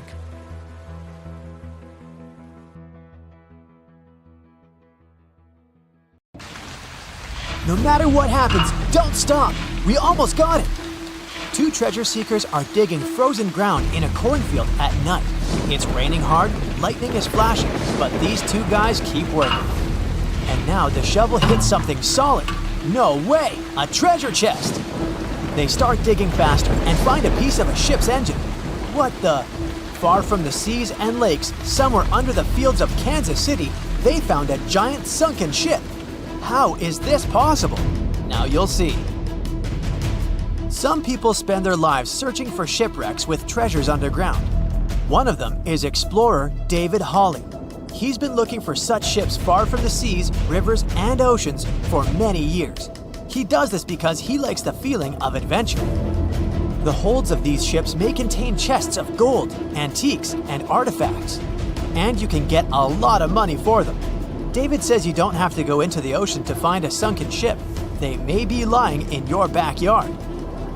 But why do ships end up buried underground among fields, farms, and plains? Let's find out using the example of steamboat Great White Arabia. According to old records, the newspaper clippings, this ship had been carrying about 200 tons of treasure before it sank in 1856. Many rumors and local legends said the ship was lying underground, a few miles northeast of Kansas City. It was there because people deliberately altered the riverbed and channels of the Missouri River in the second half of the 19th century. They artificially brought the shores closer to each other. They narrowed the river to increase the flow's speed, so boats could sail much faster. In the 19th century, steamboats were the most popular means of transporting passengers and goods. Before railroads, they extended the western border across the Mississippi and Missouri rivers and brought supplies to people. That's why it was so important to increase the speed of their movement. So, on September 5, 1856, Arabia was sailing along such an estuary. It came across a snag sticking out of the water. A piece of log quickly flooded the ship. Fortunately, all passengers were evacuated. But the steamer and its precious cargo reached the silt bottom of the Missouri River in a few minutes. Several years had passed. Everyone forgot about the vessel. During this time, the course of the Missouri River had changed. But Arabia remained under the wet, muddy bottom. The soil level above it was getting higher, and the ground was losing moisture. Eventually, many decades later, a cornfield formed above the sunken ship.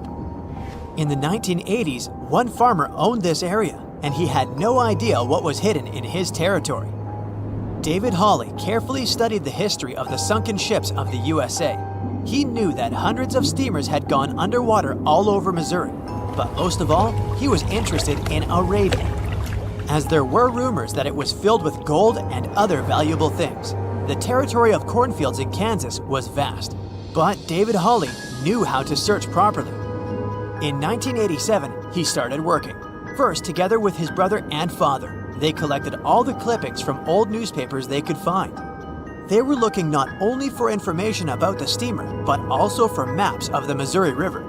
They tracked its historical changes, checked the dates, and identified a large area where the steamer sank. Next, they used electromagnetic testing and other geological stuff to study the soil and find the right place. They searched for differences in ground moisture and density. Then, they went through the territory with powerful metal detectors. And so, by the fall of 1988, they had determined the location of the steamer.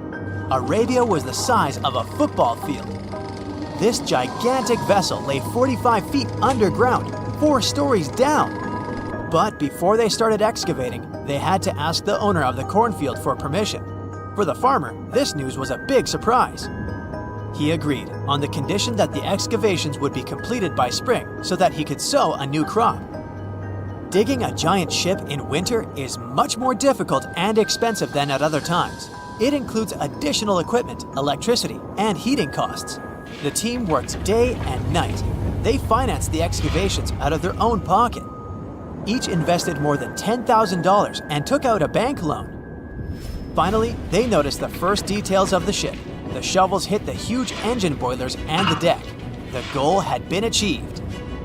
Most of the cargo lying inside the sunken ships is covered with rust, shells, mud, and is badly damaged. The contents of Arabia were in excellent condition, considering that the ship had sunk 130 years prior. Unfortunately, they didn't find the chests of gold. Still, they got several tons of other valuable cargo, household items of people who lived in the middle of the 19th century. It was a time capsule. The ship was carrying supplies for hundreds and thousands of people, and all these things were perfectly preserved. For example, they could clearly see the brand stamp Goodyear Rubber Company on one rubber shoe. The longer the excavations continued, the more things David and his team found. In the barrels, they found plates from the 19th century. They were intact and usable. Also, there were clean clothes, thousands of pairs of shoes, harpoons, frying pans, and umbrellas. The ship was carrying cargo to supply about 16 small towns. Yes, it's not gold, but such artifacts are also precious. The contents of the ship could be worth millions. However, the crew wasn't going to sell these things. They made a museum on the site of a former fruit market in Kansas City. If you go there, you will immediately feel like you're in a department store of the 19th century. There are thousands of items in good condition. Even the matches here are dry enough to light up. It took David many years to present the entire collection from the steamship. He values each of the items and doesn't want to sell them. Anyone can come here, pay for a ticket, and find themselves in the past. Who knows, maybe there's an old ship hidden in your backyard too. Geologists found an older vessel in the hot desert of Namibia in 2008. This ship sailed back in the days when pirates scared sailors on the seas, and now it's inside a dried-up lagoon. The ship sailed from Lisbon in 1533 and disappeared with the crew near a small diamond mining town.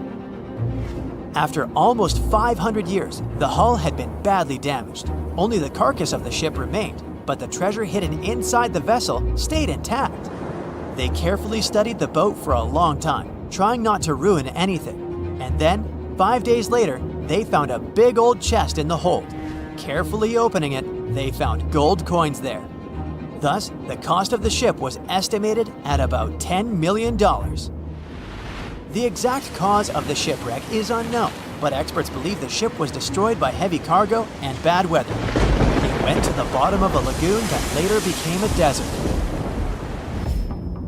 Some find an airplane in their backyard, others discover a ship, and one man found a passage to an ancient secret city in his house.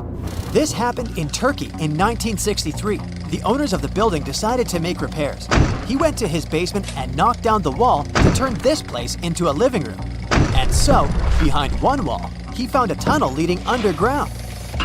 The man thought it was some kind of a secret chamber. He went down there and realized it was something much more than that. It was an ancient city 18 floors deep. People built it in the years 780 to 1180 as a refuge from weather disasters and the invasion of enemies.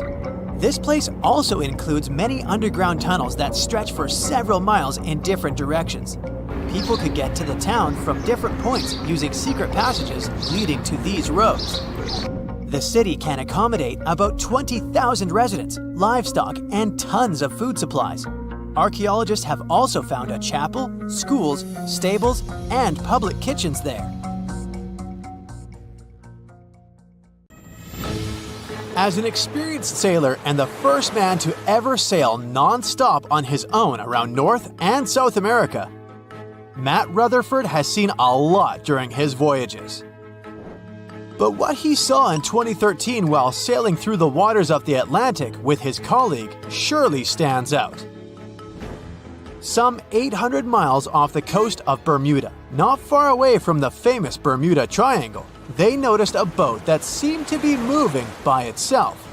The sails weren't up and the motor wasn't running. The sailors decided to check if there was someone who needed their help aboard, so they moved closer to the mysterious ship. Once they got there, things only got weirder, as they realized there wasn't a living soul aboard. Rutherford started filming to document their discovery. The boat looked so awfully abandoned that they expected to find some pretty scary things in there. But it didn't stop Rutherford from searching the vessel. The boat, which turned out to be named Wolfhound, looked like an upscale one, probably costing hundreds of thousands of dollars. It was pretty weird to find it floating by itself in the middle of the ocean. It seemed like whoever abandoned it was leaving in a rush. There were clothes and other personal belongings all over the main cabin. Some parts of the ceiling had fallen and some drawers had popped open. The brave sailors decided to tow the ghost ship back to Bermuda. It wasn't easy because Wolfhound was bigger and heavier than their boat. After days at sea, the crew was running low on fuel and asked a passing freighter to stop and give them some gas. They kept pulling Wolfhound until the tow line got wrapped around the rudder and they realized they could get stranded in the Bermuda Triangle. So they had to abandon the ship. What really happened and how Wolfhound ended up in the middle of the ocean will probably remain a mystery. Rumor has it that it belonged to a member of the Royal Irish Yacht Club. The ship was going on its first voyage from Connecticut to Bermuda and then Antigua. It got in a terrible storm around 400 miles away from Delaware. The winds were so strong that the yacht suffered 2 knockdowns. A Greek cargo ship rescued the crew. They left the ship with an emergency beacon on. The rescued crew members shared that they saw the ship sink, which only adds more questions to the story. How did it get back to the surface? Does the Bermuda Triangle have anything to do with that? Christopher Columbus himself reported some unusual compass activity going on in this mysterious area while he was on his way to the New World. Despite the stories of more than 50 ships and 20 planes disappearing in the area, it remains one of the most heavily traveled shipping routes in the world. Some skeptics believe that this fact solves the Bermuda Triangle mystery. It could make sense because the busier the area, the more accidents happen there. But then again, it's not the number of disappearances that makes the place so mysterious. It's the lack of explanation and wreckage lost for good. The first ever confirmed ship to vanish in the Bermuda Triangle was the USS Pickering. In 1800, it departed from the US on its way to the West Indies. The ship sailed into the Bermuda Triangle along with its 90-man crew. No one ever heard anything from them ever since. The popular explanation is that the ship was taken out by a storm. But because no one found any wreckage, we'll never know for sure. The largest ship that has ever disappeared in this mysterious area was the USS Cyclops. In March 1918, carrying a crew of 306 people, the USS Cyclops left Barbados and headed home to Baltimore. The ship passed through the Bermuda Triangle on its journey and vanished into thin air, or rather, water. The Cyclops never sent any distress signal and disappeared without any explanation or trace. The Bermuda Triangle isn't the only place in the world where ships go missing or mysteriously resurface. One of the most famous ghost ship stories would be of SS Bechimo. The large cargo steamer was built in Sweden. On October 1st, 1931, it got caught in pack ice.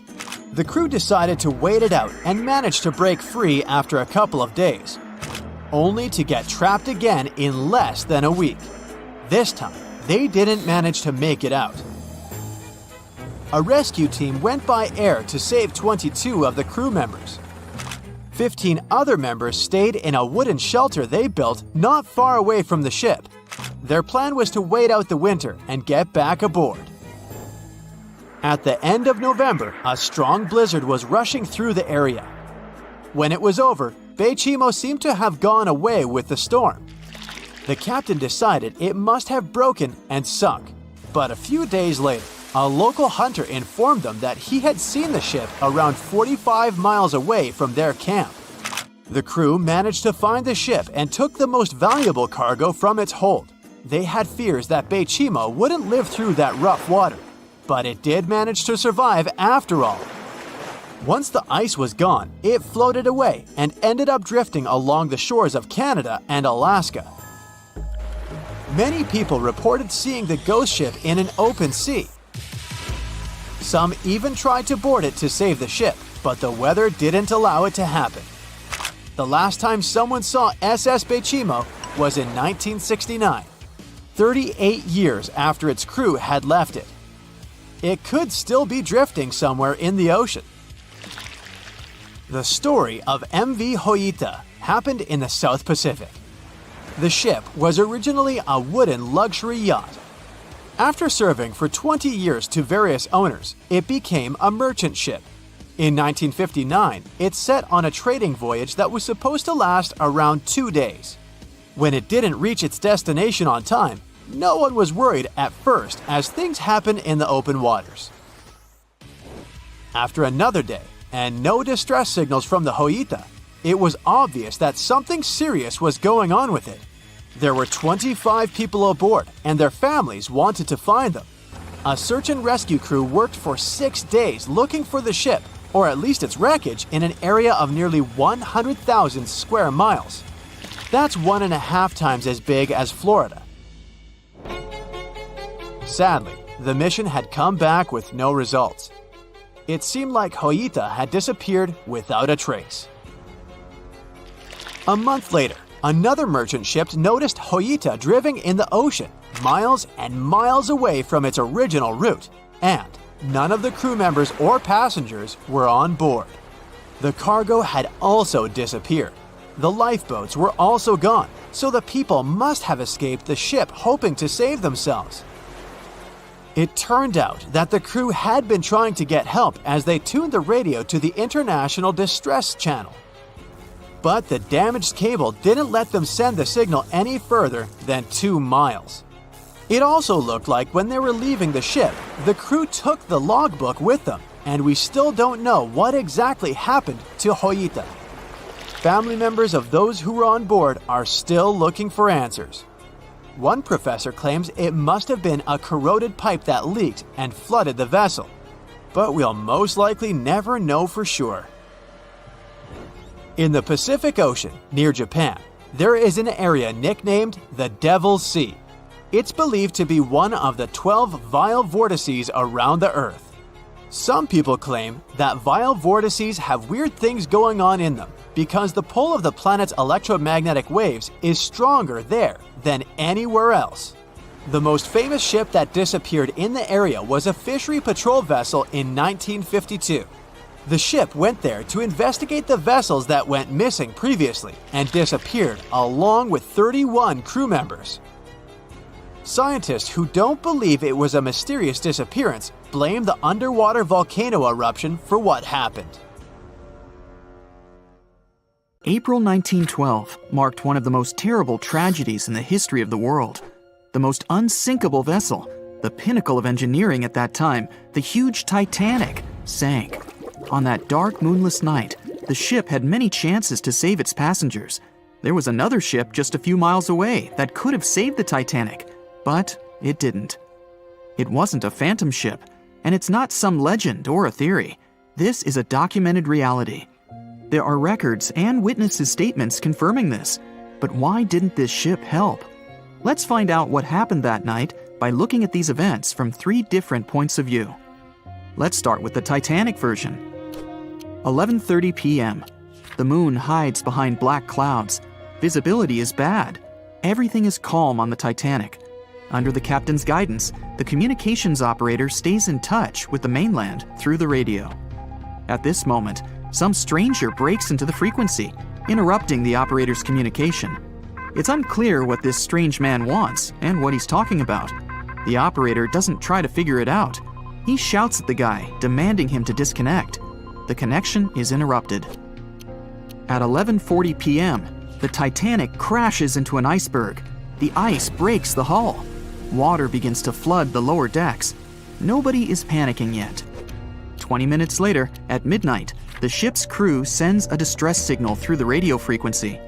Few people understand how bad the situation really is.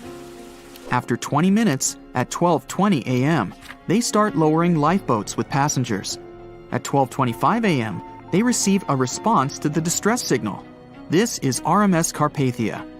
Their captain reports they're already sailing at maximum speed towards the Titanic. But the problem is that the crash site is 58 miles away. This means Carpathia will only be here in 4 hours. At 12:45 a.m., the sinking ship's crew release rockets into the air. These flares are one of the main reasons for the terrible fate of many passengers, but more on that later. 90 minutes later, the Titanic's deck breaks and the ship dives underwater. At 4:10 a.m., the Carpathia finally arrives at the shipwreck location. The crew members make heroic efforts to save all the people. They take 705 survivors on board. At this moment, another ship appears. It's SS Californian. The Carpathia sails towards the New York coast with all the people.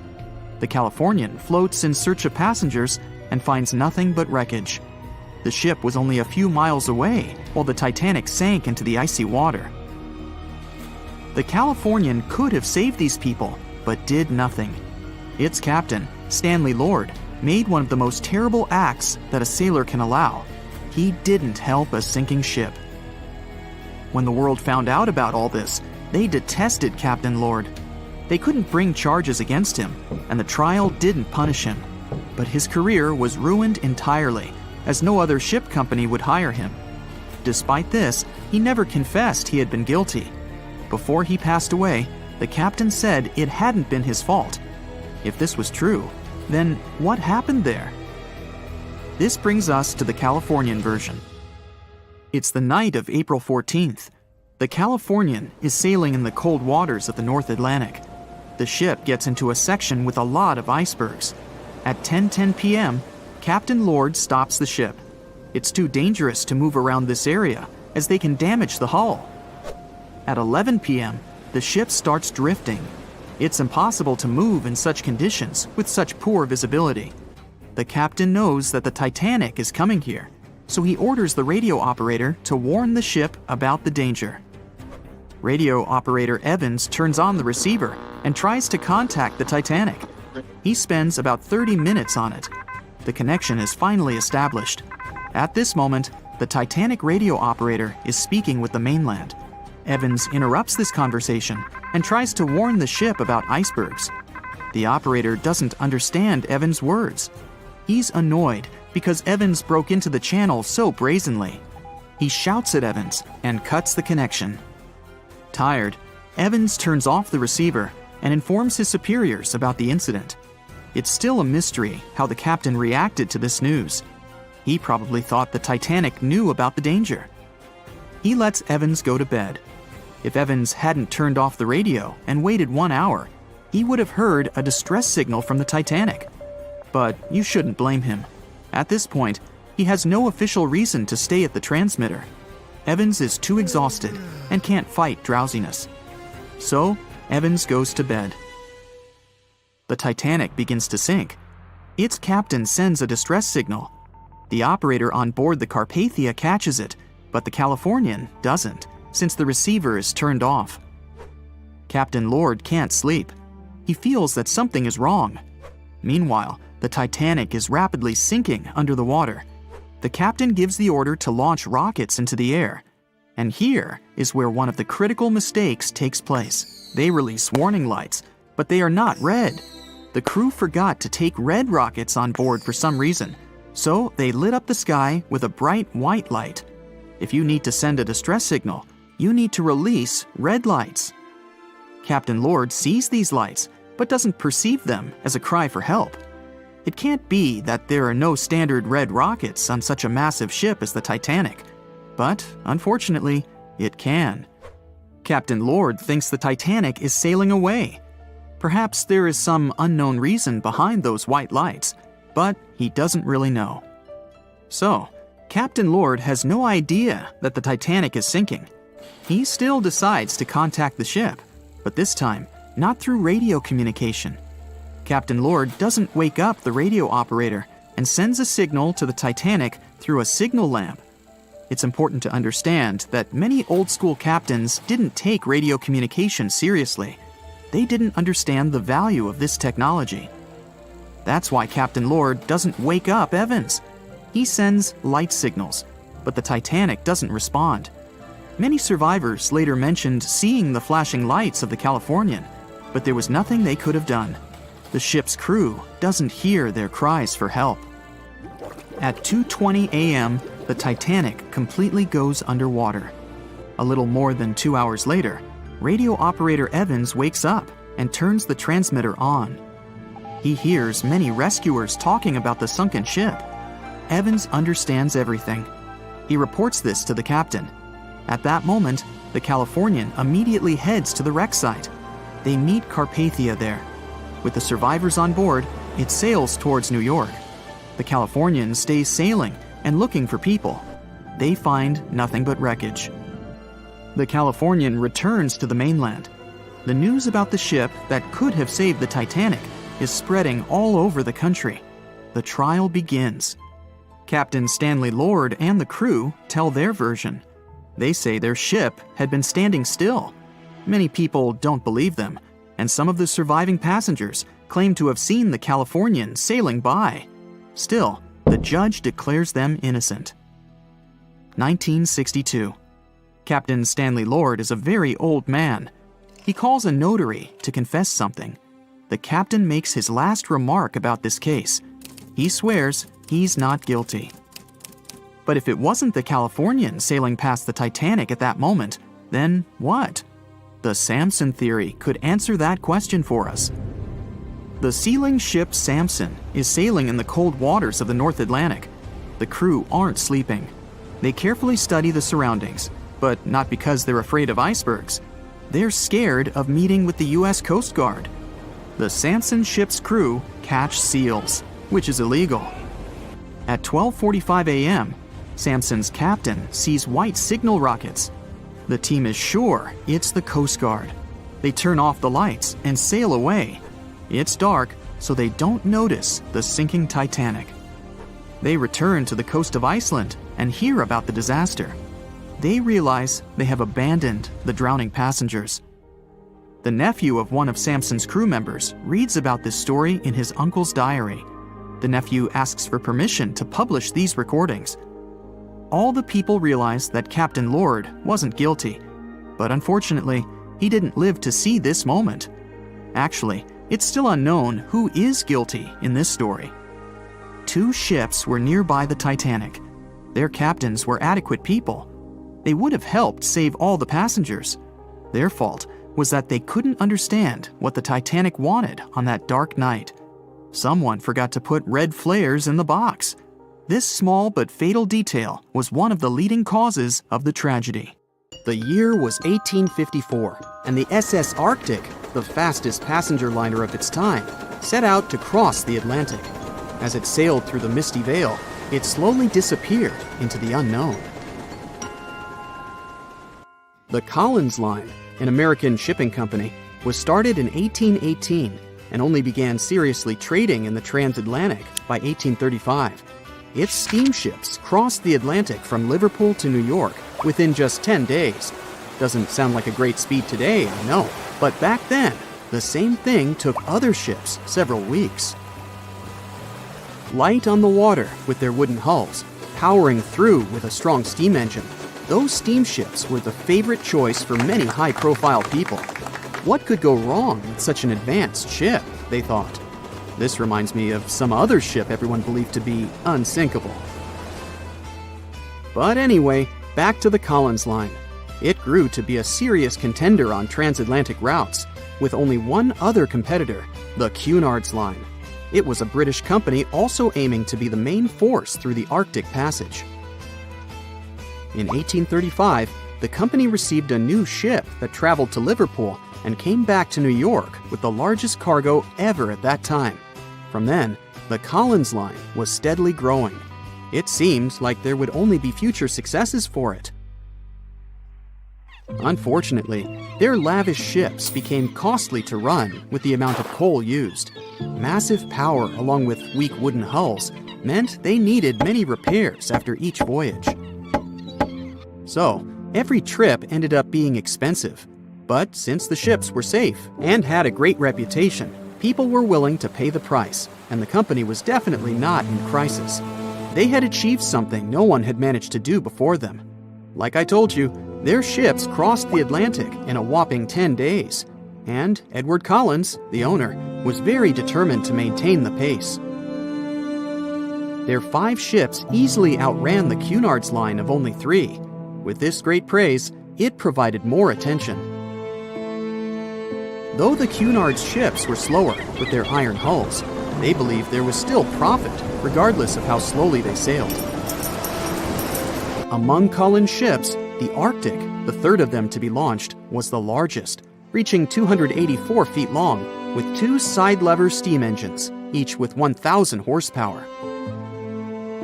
The paddle wheels made 16 revolutions a minute when at full speed. At the time of its launch, the press called it the most stupendous vessel ever constructed in the United States. But glamour and fame couldn't avoid what would come next. On the 27th of September, the Arctic was on its journey from Liverpool to New York, continuing a speed pace through the thick fog. It's possible that by that moment, after 4 years of record-breaking trips, the crew became overconfident with their sailing and the ship. Going only 50 miles from Newfoundland, they carelessly continued through the fog with no radio contact, sonar, or any other form of identifying objects, equipped only with Morse code. A smaller ship, the SS Vesta, which operated as a fishing vessel, often worked around Newfoundland. It was passing through the same path as the Arctic and crashed into its side. Shocked by the collision, the captain of the Arctic offered help to the much smaller Vesta, but it was soon clear that the damage that seemed minor on the Arctic was far worse. Beneath the waterline, a hole was letting water into the hull. The cost of the much faster wooden hull now seemed less valuable.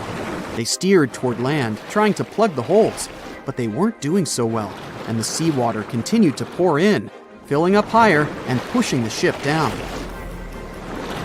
And finally, once the engine room was full, it put out the boilers, taking away the massive power the Arctic was once legendary for. They moved slowly until coming to a complete stop. The ship continued to sink, and the order was to abandon it. At the time, maritime law allowed for the Arctic to carry only 6 lifeboats, only capable of saving 180 people. The crew and some of the passengers managed to push their way aboard and took most of the seats on those boats. Things were pretty wild, and everyone forgot about their manners, not letting the ladies and the youngest ones board first. It took 4 hours for the Arctic to sink. 150 crew and 250 passengers were on board. Those that weren't able to find a lifeboat made a desperate attempt to build their own rafts from parts of the ship. 2 days later, only 3 boats made it safely to the shore. The other 3 were never found.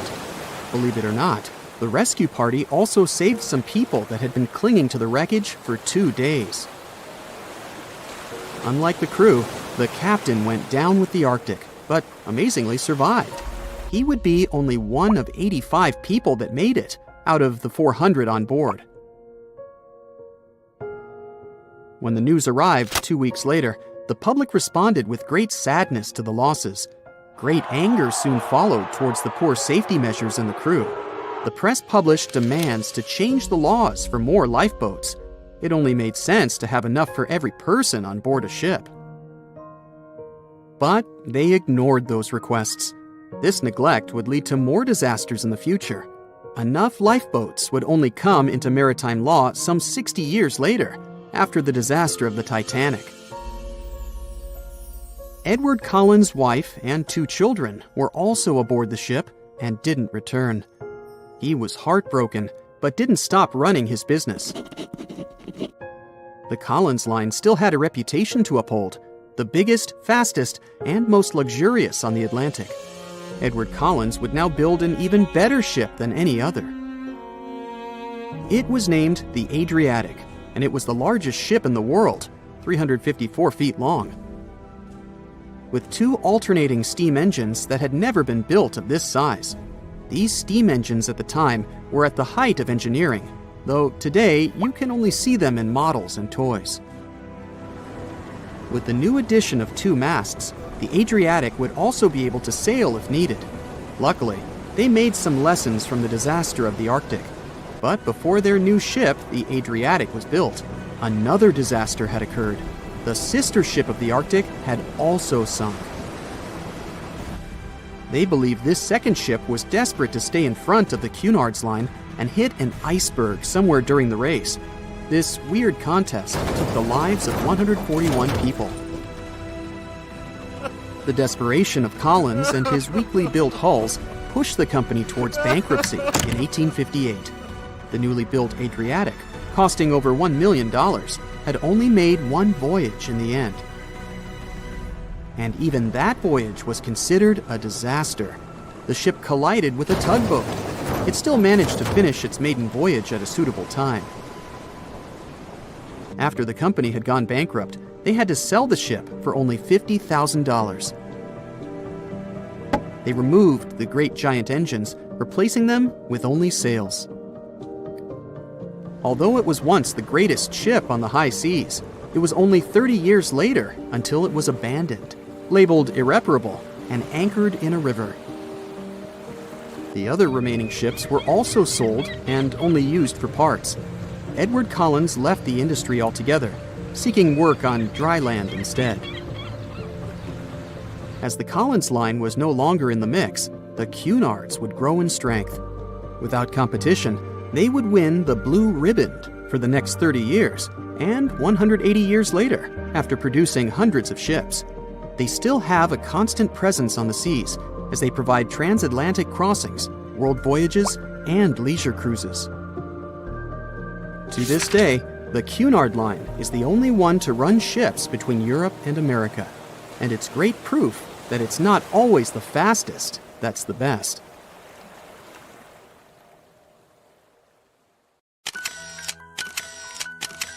At the beginning of the 20th century, somewhere off the coast of West Africa, a German steamship was leaving the port. Suddenly, the weather got worse, and the vessel entered a thick fog. The sailors ran aground on a sandbank close to the shore. Luckily, no one was hurt, and they were even able to save their precious cargo. But the ship was stuck in the sand for good. And it was not alone there. Nearly the entire length of the western coast of Namibia is called Skeleton Coast. If the name sounds scary, that's because it is. This 976-mile-long beach line is among the most dangerous places on Earth. The local Bushman tribes believe that their supreme deity made this land when it was angry. The Portuguese were the first Europeans to set foot in Namibia in the 15th century. And yep, they didn't like Skeleton Coast either. Portuguese explorers thought this land presented the gates to the underworld. This is the place where the Namib Desert meets the Atlantic Ocean. It might be dangerous, but it's actually beautiful. Plus, it's a UNESCO World Heritage Site. If Skeleton Coast had a PR manager, they would quit on the first day on the job. The area is not exactly tourist-friendly because of its geography and history. Beneath the sand and the waves, there is a secret ocean currently lurking for unsuspecting sailors. It's called Benguela Current. It flows towards the north along the coast of southern Africa. This part of the Atlantic is rich in marine life. but the current's land neighbor isn't that happy with the deal. This arid climate created the Namib Desert, one of the driest regions on Earth. And that marine life I just mentioned? It's sharks. 11 species of them to be exact. And yes, the great white decides to pop by once in a while. So far, we've got a desert landscape, strong currents, and sharks. Not a place for a beachside resort, definitely. But if someone ends up on Skeleton Coast, will they know they're in danger? Don't worry, they will. The beach is littered with wrecks of all sizes and shapes. If you remember that German ship I mentioned in the very beginning, its massive and rusted stern is now sticking out from the desert sand. There are some 500 wrecks in total scattered along the coast, and it's a mixed crowd, from Portuguese galleons centuries old to ships that ran ashore here in the 21st century. A modern fishing ship called Zela India managed to slip from its tow rope in 2008 and ended up on Skeleton Coast. Okay, it didn't escape on its own, it had some help from the elements. But it's better to be a tourist attraction on a beach than to be broken up for scrap. That's where the trawler was originally going, poor thing. Skeleton Coast's most famous inhabitant, to call it such a place, is the wreck of the Dunedin Star. The British cargo liner ran aground here in 1942. The massive rescue operation that followed reveals why it's so dangerous for sailors to end up here. The rescuers managed to save all of the crew and passengers, but at a heavy price. An aircraft and a tugboat were lost in the process. It took the last of the rescuers a full 2 months to return home to Cape Town. Why, you might wonder? One look at the map of the region reveals the reason. It's an endless sea of yellow, which is the sand. There are so few roads here, so Skeleton Coast is hard to reach by land. There are also legal obstacles. You need a special permit to drive into the area. But the skeletons in the name of the area don't only refer to ships, they also stand for animal bones. Most of these belong to whales and seals. Many animals have adapted to the area, so lions and hyenas roam the coastline in search of a meal. Yeah, now there are hungry lions as well, as if those sharks weren't enough. Other animals with a temporary residence on Skeleton Coast include elephants, cheetahs, leopards, and giraffes. In 1971, the Namibian authorities established a national park here, but except for surfers, after an adrenaline rush, they don't get many visitors. You can understand why. The Namib Desert is the oldest desert in the world, and it's not very tourist-friendly either. Those who travel to the region should pack sunscreen and a warm winter jacket. A weird combo, right? Well, not so much when you think that during the day, temperatures soar over 110 degrees Fahrenheit. At night, the air temperature drops below freezing. What a climate roller coaster! And that's not the final danger. Yep, there's more. Remember how that German ship got lost in thick fog? Yeah, it wasn't a one-off event. Because of the region's climate, fog shows up frequently. Sailors should cover their ears now, but this fog is actually good for wildlife. This is their only source of water in the Namib Desert. Reptiles and mammals have adapted to the harsh climate. They use as little water as possible. Shifting sands, thick fog, strong currents, lions, and sharks. Not the stuff you would put in a tourist booklet, but Skeleton Coast isn't the only beach on Earth you wouldn't want to spend your vacation on. I will take you to Cape Tribulation in Australia. The area covers some 48 square miles in the northwestern part of the continent. And no, the area is not as dry as Skeleton Coast. It's part of the Daintree rainforest. You could say that here, it is the rainforest, not the desert that meets the ocean. The beach at Cape Tribulation is straight from a postcard. But looks can be deceiving. Australia? Probably sharks. No, crocodiles are out here to get you if you decide to go for a dip in the sea. There are saltwater crocodiles that the locals call salties. Well, that's a cute nickname for such a dangerous reptile.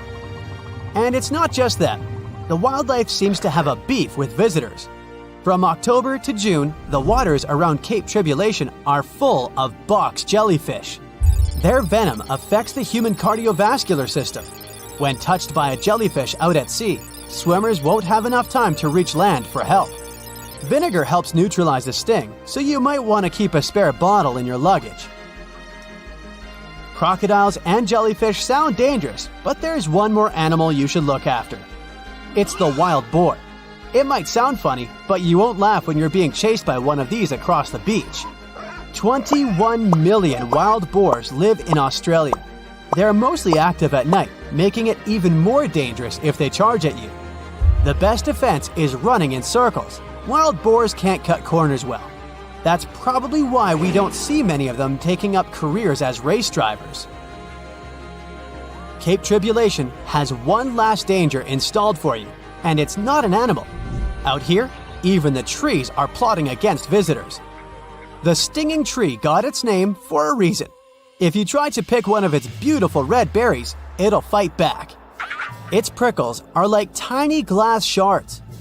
The less than pleasant effect on your skin will last for a month. Then there is this wait-a-while bush. Who keeps naming them like this? This long vine has spikes that grab hold and just don't let go. They are so strong they can pull a human off a horse. You'll have to wait for someone to come by and save you from this thorny grabber. If you are about to cross this Australian beach from the vacation list, hold on for a second. Tourism is booming here. The local authorities have restricted access to all of the danger zones. Visitors go swimming in dreamy water holes that are surrounded by lush vegetation. There are even ropes to swing from. Now, that's a beach you can finally relax on. So in 2017, over 25 million people boarded cruise ships all over the world. Now, if you're keeping count, that's more than the total population of Greece. It's become America's favorite choice when it comes to going on vacation. It's easy to see why hopping aboard a cruise ship becomes more popular each year. Heading out on a cruise is also coming back in style with newer generations. 2/3 of Gen Y and millennials say that cruising is their new preferred type of vacation. How's that? Well, let's see. It's easy to plan in advance. On board, you can find activities for all family members, and you get a chance to visit several different destinations in one trip. An added bonus of booking a cruise? You can sample various places for a future time off. The entertainment on board is often top-notch, providing passengers with an added taste of luxury. And the amenities and accommodations are generally very reliable. Not to mention that it gives tourists that feeling of actually getting away from everything that people strive for while out of the office. Royal Caribbean International is one of the largest cruise lines in the world, with just over 19% of the cruise market as of 2018. Its current fleet is divided into many different classes of ships, including the Voyager class, Radiance, and Quantum. The latest addition to the Royal Caribbean International's impressive fleet was built in 2018. Wonder of the Seas is now the largest cruise ship in the world. Since this spectacular liner has just had her maiden voyage in March 2022, let's look at some of the incredible perks it has to offer its passengers. For starters, the boat is so big that it had to be split into neighborhoods. Well, it figures since Wonder of the Seas can accommodate almost 7,000 passengers. Fond of New York? Well, no worries. Wonder of the Seas has a central park of its own, with an estimated 10,000 plants to check out. The ship's central park is a feature of all Oasis-class ships, being one of the so-called neighborhoods. Let's look at some other areas, shall we? Like this boardwalk, a place that includes an arcade, a candy store, and a sports bar. It's best suited for long walks. There's a pool and sports zone on Wonder of the Sea. These areas feature the ship's numerous pools and hot tubs. There are many activities to check out on the sports court. Then there's the Royal Promenade, or Promenade if you prefer. That's the main road on Wonder of the Seas, with bars, lounges, and places to grab a cup of coffee, or a luxurious latte. The entertainment neighborhood is the focal point for leisure activities on the ship. Here, guests can find a comedy club, an ice skating rink, and even a theater. The spa and fitness area is a tranquil zone with a huge array of treatments available. The fitness center is free of charge, by the way, so there's no excuse for guests to skip a leg day.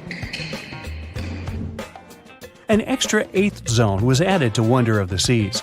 It's called the Suite Neighborhood. This is an exclusive area designed for guests staying in the suites. Oh, now I get it. It's located at the top of the ship. Guests here have designated staff members called Royal Genies. Yeah, if you rub a lamp in your suite, they appear. Nah, not really. The genies are similar to butlers. They can cater to just a few cabins. Of course, the cruise line wants to divert other guests from asking these crew members various questions and taking their time. That's why the genies don't wear name tags in public areas. As for its itinerary, Wonder of the Seas was initially supposed to be homeported in China, but Royal Caribbean decided to move the liner to the United States. In March 2022, the ship started its journey with 7-night Eastern and Western Caribbean itineraries. In May 2022, Wonder of the Seas is scheduled for a trip to Europe, with Western Mediterranean cruises from Barcelona and Rome planned for its guests. Passengers will also be able to visit Palma de Mallorca, Spain, and Capri, Italy. When the summer season is over, Wonder of the Seas is scheduled to return to Florida to offer year-round sailing starting November 2022. And by the way, there is no truth to the rumor that a special cruise only for highly allergic and hay fever sufferers will be called the Wonder of the Sneeze. Nope, not at all. Now, it's hard to imagine a ship so massive that can accommodate so many amenities on board. For example, the Titanic was the largest ship of its time, measuring 882 feet in length. And Wonder of the Seas is not only 1,188 feet long, it's also 36% taller and 34% wider. Speaking of lifeboats, which I am about to, Titanic had a mere 20 lifeboats on board, which was tragically not enough to fit all the passengers after the ship hit the iceberg. But Wonder of the Seas has an even smaller number of lifeboats, 18 to be precise. Sounds weird and dangerous? Well, not really, given that each of these lifeboats can accommodate up to 370 people. It means that all the passengers and crew members, an estimated 8,000 people if fully booked, are going to be safe in case of an emergency. If we could somehow have a race between the two ships, well, Titanic was in fact the faster ship out of the two, beating Wonder of the Seas by 1 knot per hour. Cruise ship passengers today are more interested in the experience rather than the speed of the boat itself. That's why how fast a ship can travel is not an extremely important aspect nowadays.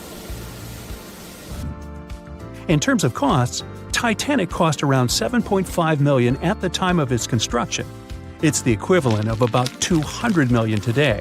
How about Wonder of the Seas? Well, it cost a staggering $1.35 billion to build, making it 6 times more expensive than the Titanic. How about we compare ticket prices? Well, in this case, the least expensive ticket on Titanic was £7. It's about $1,000 today. The cheapest ticket on Wonder of the Seas is currently $423, but prices may vary depending on the location, season, itinerary, and how much you tip your Royal Genie. And I know you were going to ask, how about icebergs?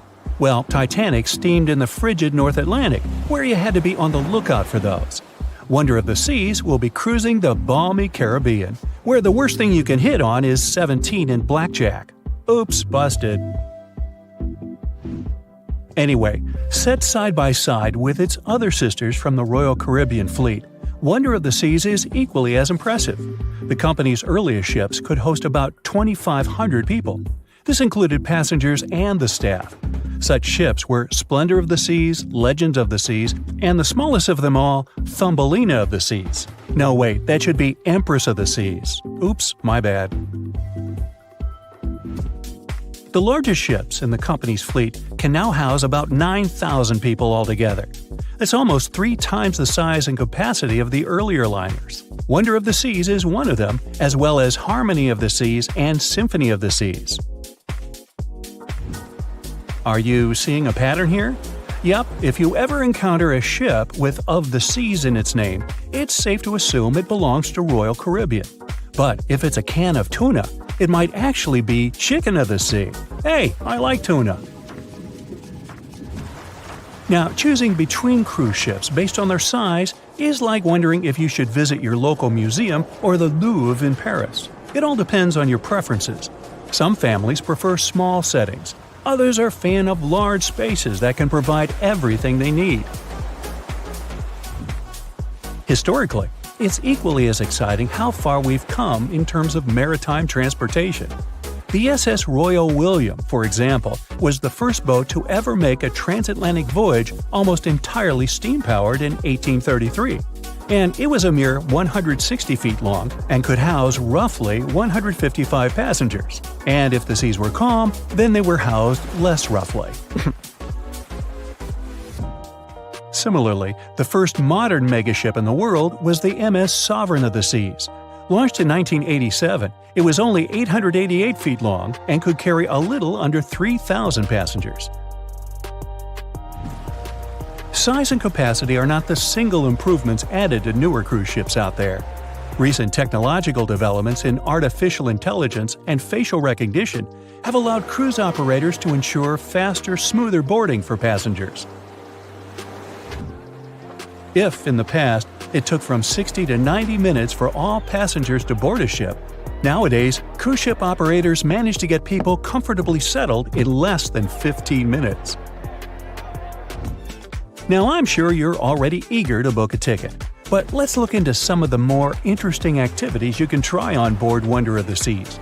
This way, you'll know what you're getting yourself into. All Royal Caribbean ships have loads of artworks available for their guests to enjoy. But Wonder of the Seas goes above and beyond, even featuring statues of astronauts in key locations around the ship. You'll find the first astronaut looking through the glass at the promenade, while a second one is busy rock climbing at the boardwalk. The third and last astronaut is more of a movie fan. This statue can be found near the movie screen sitting area. Going astronaut sightseeing is proving to be quite the experience among guests. In the areas with no access to sunlight, Wonder of the Seas features virtual balconies. In case of bad weather, guests can still have a feeling of the outdoors, but without having to hide from wind or rain. Teenagers have a place of their own reserved on the ship. There's a special club with a private hot tub, selfie area, games, and comfortable seating. The inside part of this club features a vending machine, an interesting collection of literature, and tables for foosball. Well, sign me up. Picture this. You're an astronaut, hurtling through the cosmos in your state-of-the-art spaceship.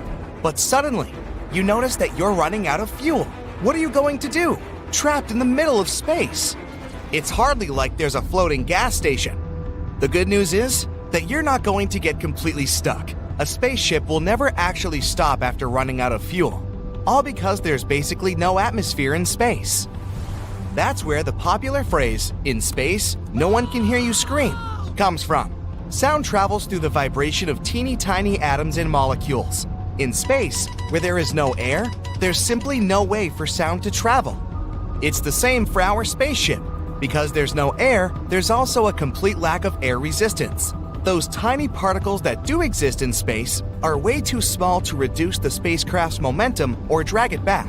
Because of this, most spacecraft actually turn their engines off for the biggest part of their journey. So, don't believe those movies that show spaceships with their engines on all the time. That's completely inaccurate. Unlike vessels in the water, a ship in space doesn't need constant thrust to keep moving forward. Usually, its engine is only fired up for short periods of time. This is not only practical, but also saves money. Fuel is really expensive to transport into space as it's heavy. That's why space probes try to use as little fuel as possible. They need it when they set off from Earth, and then again when they re-enter the atmosphere. It happens when they need to slow down upon their return. While cars and trains have brakes, it's not that simple to bring a spaceship to a screeching halt. The engines are needed to slow the ship down or bring it to a complete stop. This involves strategically firing up impressive thrusters at the front. It creates the needed drag and reduces the spaceship's speed. But this process also requires super high levels of precision. One wrong move, and you're toast. Literally. Hit the thrusters too fast, and the spacecraft will set on fire as you re-enter Earth's atmosphere at thousands of miles per hour. Traveling too slowly can also cause problems, because in this case, you might miss our planet's orbit completely and move way past Earth. And most spacecraft don't have enough fuel to try for a second re-entry, so traveling too slowly needs to be avoided at all costs. But back to the issue at hand. This basically means that any vehicle with an empty tank will continue traveling at the same speed across space until it eventually runs into something. There's just no other way for it to stop. Wait, actually, maybe that's not good news. If you get stranded, it's pretty unlikely that your buddies over there at NASA are going to organize a rescue mission. This sounds kinda sad, but it does make sense. By the time they set up a new team and find a ship to come and rescue you, you'll have already traveled so far into space it would take them years to reach you. This would also cost a ridiculous amount of money. NASA spends on average a whopping $152 million to launch a ship into space. That's as much as buying 6 brand new top-of-the-range Lamborghinis. Even crazier, it cost NASA about $49 billion to develop and launch the first space shuttle. Unfortunately, once you've left Earth's orbit, it's near impossible that you'll make it back without fuel. That's what actually happened to NASA's Dawn spacecraft back in 2018. On a random day, the spaceship ran out of fuel. This left it completely stranded in the middle of space. It stopped transmitting signals to Earth, bringing an end to an 11-year-long mission that set loads of space records. The spacecraft could no longer generate electricity, as it had no fuel to move its solar panels to point them toward the sun. And to this day, the spaceship is still floating somewhere in space in a derelict state. Luckily, Dawn had no astronauts on board. The spacecraft began to orbit the dwarf planet Ceres, which was the object it was originally investigating. For context, an orbit is a curved path around a star, planet, or moon that an object gets stuck in. But wait, NASA are experts in all things relating to spacecraft. So how did they allow a ship to run out of fuel in the first place? It's actually super difficult to accurately measure the amount of fuel you'll need in space. On Earth, gravity keeps all the fuel at the bottom of the tank, and you can use a float sensor to measure how full the tank is. But this is impossible in space due to a lack of gravity that normally weighs the fuel down. Instead, a common approach is to add an air bladder into the fuel tank that's pressurized before launch to push the fuel into lines. The more fuel is used, the more this bladder expands. It takes up more space and keeps the fuel under the right amount of pressure. This pressure is monitored. That's how they can tell how much fuel is left. As you see, it's a lot more complicated than here on Earth. But say there were astronauts aboard a spacecraft that had run out of fuel. How long could they survive? Well, this depends on how much food and water is on board. NASA usually calculates the extra amount of food astronauts need for their trip to avoid adding extra weight to the spacecraft. But the good news is that this food can technically be rationed, and its consumption can be spread out. That's because astronaut food comes in special packaging to stop it from going bad. There are no refrigerators aboard spacecraft. The food comes in clear, flexible pouches that can be snipped open with scissors. All the food is pre-cooked and processed, so it doesn't need to be stored in a fridge. The only exceptions are fresh fruit and vegetables. These are the only things that need to be eaten quickly, as they will spoil. Today, astronauts also work with nutritionists so they can pick out the foods that they like and will enjoy eating. They can choose from a whole bunch of products, including mushroom soup, macaroni and cheese, chicken, beef, ham, nuts, and even yummy cookies. Shrimp cocktail is apparently a new favorite among astronauts because of how spicy it tastes.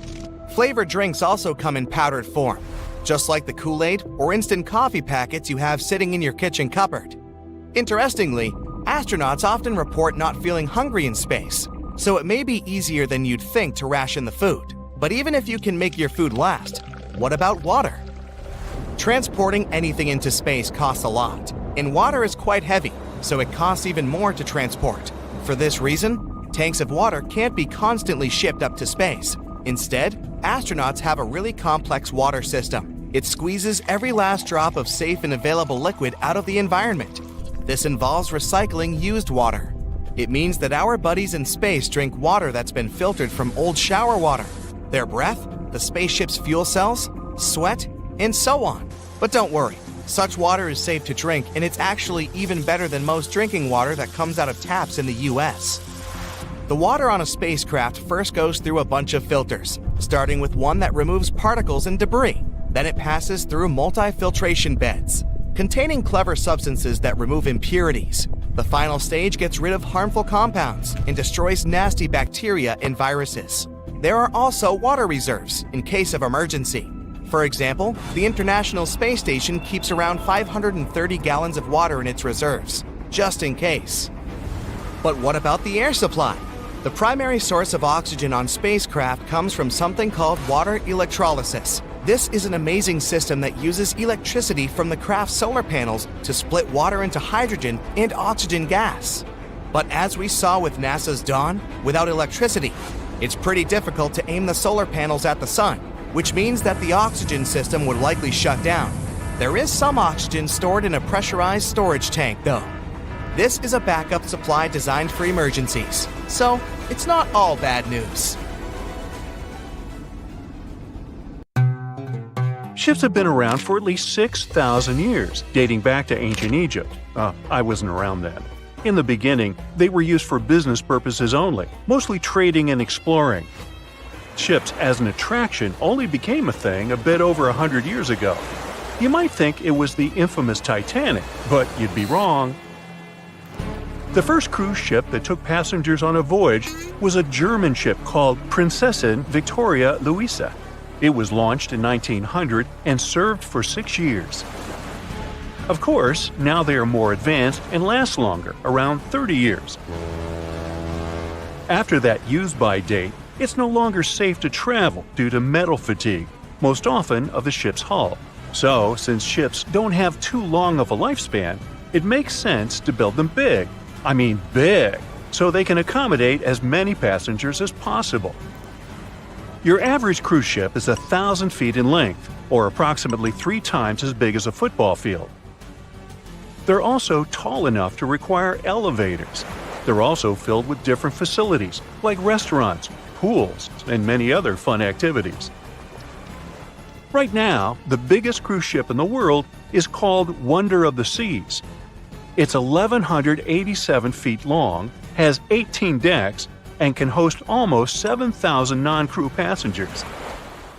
It has 8 different neighborhoods, 20 restaurants, 4 pools, a water park, a full-size basketball court, an ice skating rink, rock climbing walls, and even a theater.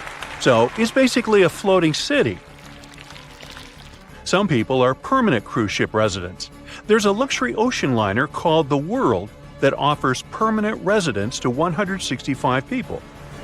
These people sail almost every day and never live in one place. So yes, cruise ships are enormous, and if you build them at once, they won't fit anywhere. So the ship is constructed part by part, prefab, often by different companies. Cruise cabins are built separately, and then they're added to the ship at the shipyard. Such huge ships sure have big anchors. An average anchor weighs like 4 grown elephants. The crew members try to avoid dropping the anchor when possible because such a massive thing can severely harm the ecosystems at the bottom of the sea. With around 2,000 cabins on average, it's impossible to ensure that every cabin has a window for the voyagers to observe the sea. So cruise ships found a solution. Interior cabins that don't have windows have virtual balconies that transmit real-life images from the outside of the ship, depending on where your cabin is located. Even if you get a cabin with a virtual balcony, you still have better accommodations than the crew members. They reside in a so-called B deck, which is located in the lower part of the ship below the waterline. There are dorm-style rooms with a bunch of bunk beds and lockers. Also, crew members have a secret language, code words that they use to exchange information without the passengers knowing. For example, the word Alpha or Star code signals a medical emergency. And Bravo, Bravo, Bravo means a fire on the ship. By the way, there's a bunch of stuff you aren't allowed to take on board because of potential threats. Those include candles, clothes irons, travel steamers, and hot plates. Basically, it's anything that produces flame or heat, with the only exception of curling irons and hair straighteners. Yeah, I never leave home without mine. Since people live on board for weeks, and often the ships spend days in the open sea, you can imagine that a lot of waste is produced every day from the thousands of passengers and crew the ship is hosting. So, where does it all go? Well, dumping trash in the sea or ocean is illegal, so the ship engineers devised a system. On a particular crew-only deck of a ship, there's a recycling station where all the waste goes from everywhere around the ship. Everything that can be recycled, paper, aluminum cans, all types of glass, and plastic bottles, are collected, separated, crushed, and stored until the ship docks at a port and can send the stack to a recycling station. As for the food waste, all kitchens on board have a suction drain, which takes the food to one big pipe, which takes all of it to a hydroprocessor. The processor crushes the food into small pieces and then burns it. Now, the cruising capital of the world is Miami, Florida. Having 5 ports, Florida is the place where most cruise ships depart. Voyages are fun, but if you need to get somewhere fast, cruise ships shouldn't be your first choice, because they're slow. On average, they travel at the speed of 20 knots, which is just 23 miles per hour. Ships travel much slower than cars and planes because they move huge amounts of water. For instance, when you run on the ground, you're fast. No, really, I've seen you. Now step in a swimming pool and try to run there. It'll be way harder for you to do, and you'll be way slower, barely moving through. Now keep in mind that you're much smaller than a ship. As we've seen, ships are big boys. When you put something in the water, it displaces the amount of water that is equivalent to its weight. So, a ship displaces thousands of tons of water and then pushes through it, creating such a drag. That's why they're slow. Still, in a year, cruise ships sail around the equivalent of 3 times around the planet. Apparently, the passengers are there to enjoy the ride and not so much the velocity. Obviously, such ships need a boatload of fuel. And not just one, several types are required. Heavy fuel oil is used for the main engines, marine diesel is needed for smaller engines and lifeboats, and there's also marine gas oil for the turbines. Every day, each cruise ship burns, on average, 150 tons of fuel and releases exhaust equal to 1 million cars combined. So there are often regulations regarding how pure each type of fuel must be. In most parts of the world, ships can only use fuel that contains no more than 0.5% of sulfur, a component that highly contributes to air pollution. In other countries, the fuel must be even purer, containing only 0.1% of sulfur. The cleaner the fuel, the more expensive it is, so ships often change from one fuel grade to another, depending on the area the ship is sailing in. So, where do ships get so much of the stuff? Apparently, there are floating filling stations, so-called product tankers. They carry different grades of fuel and deliver it to the ship, connecting to the ship's fuel tanks and pumping the proper grade of oil into the section where it's needed. All cruise ships pick up stranded sailors and fishermen, and that happens quite often. So don't be surprised if your cruise ship stops in the middle of the sea to pick someone up. It's a common practice. Ships can even change course to pick up some stranded sailors if they get a distress call. But what happens if you, a passenger, falls over? You clumsy oaf. Hey, just kidding. Ships have sensors that should notice the accident and send a distress signal, but witnesses are still important. The person will be saved way faster. So, if you ever see someone falling overboard, here's what to do. Throw them a life ring, point at them and scream, "A person overboard!" and get someone to tell the ship's bridge. If no one is around, do everything it takes to get some attention. You can call the ship's emergency number or even activate one of the alarms. Afterward, it's up to the crew to do the rescue operation. By the way, crew members have a code phrase for a person overboard too. It's Oscar, Oscar, Oscar. And that's not for Oscar Mayer. It's a code unique to the Royal Caribbean Cruise Lines. Ever since What Happened to the Titanic, remember the Oscar-winning movie? Every cruise ship is obligated to have safety equipment to accommodate 125% of the people on board, so you shouldn't be scared of history repeating itself, especially in the warm tropic islands. After around 30 years, when a ship has served its time, it retires and gets sent to a shipyard where it gets scrapped. Many famous and beloved ships enjoy a better fate. They get turned into hotels and attractions. Yes, it's good to be the queen. A Portuguese archaeologist just discovered a bunch of sunken ships filled with gold, including a Spanish galleon with 22 tons of gold and silver. This much gold today is worth about $2 billion, and this is the money from one ship alone. Archaeologist Alexandre Monteiro made this discovery almost by accident. He was studying some documents when he found some information about a ship that went missing in 1615, and he decided he wanted to find it. After many years, Alexandre found not just this specific ship, he actually discovered 8,620 shipwrecks in the waters of Portugal alone. Out of this number, 250 are gold-filled shipwrecks, a discovery that would make any Jack Sparrow shake in his boots.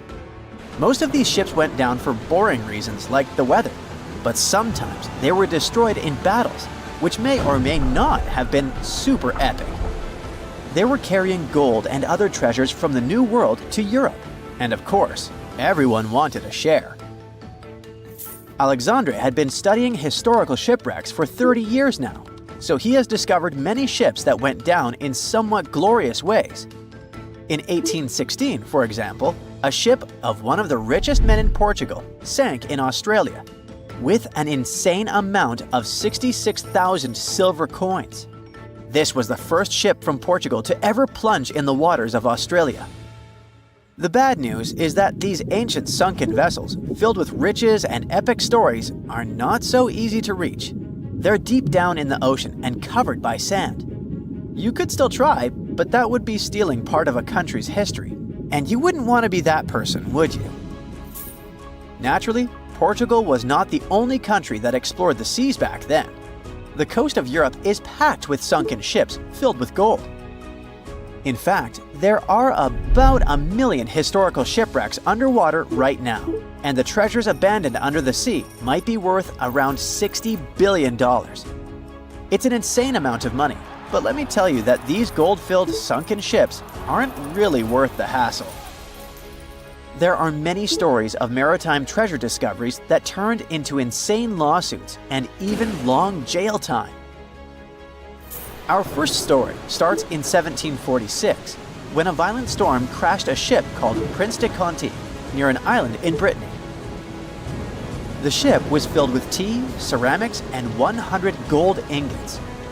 Of course, the owners of the ship tried to save the loot, but if it's not easy now, imagine how it was back in the 18th century. It took more than 200 years for the vessel to be found. It finally happened in 1975, when a group of French men discovered it and decided to take pretty much every valuable thing they could find. Now, I said these things were not worth the trouble for a reason. In France, if you find anything that can be historical, you must declare it to the local authorities within 48 hours. Fail to comply, and you will be committing something known as a crime. To be fair, our French friends here did declare their findings, but only the corroded cannons from the ship. And the gold? Well, they sold it. Obviously, because each gold bar is worth between $125,000 to $231,000. It took French authorities almost 50 years to retrieve the stolen gold, and they didn't retrieve all of it. Part of it was bought by an elderly couple living in Florida, and the crime is so serious they were charged for connection with money laundering, organized crime, and the trafficking of cultural goods. The poachers also sold some gold ingots to the British Museum collection. Now, let's go back to the 1850s, when a steamer called SS Central America traveled from Panama to California and back again. This was during the Californian Gold Rush, a time when 300,000 people moved to California to dig for gold. Because the travel route was not easy breezy, people needed to carry their gold around on big ships. This is where our friend SS Central America comes in. In 1857, the ship had 578 people on board and about 10 tons of gold.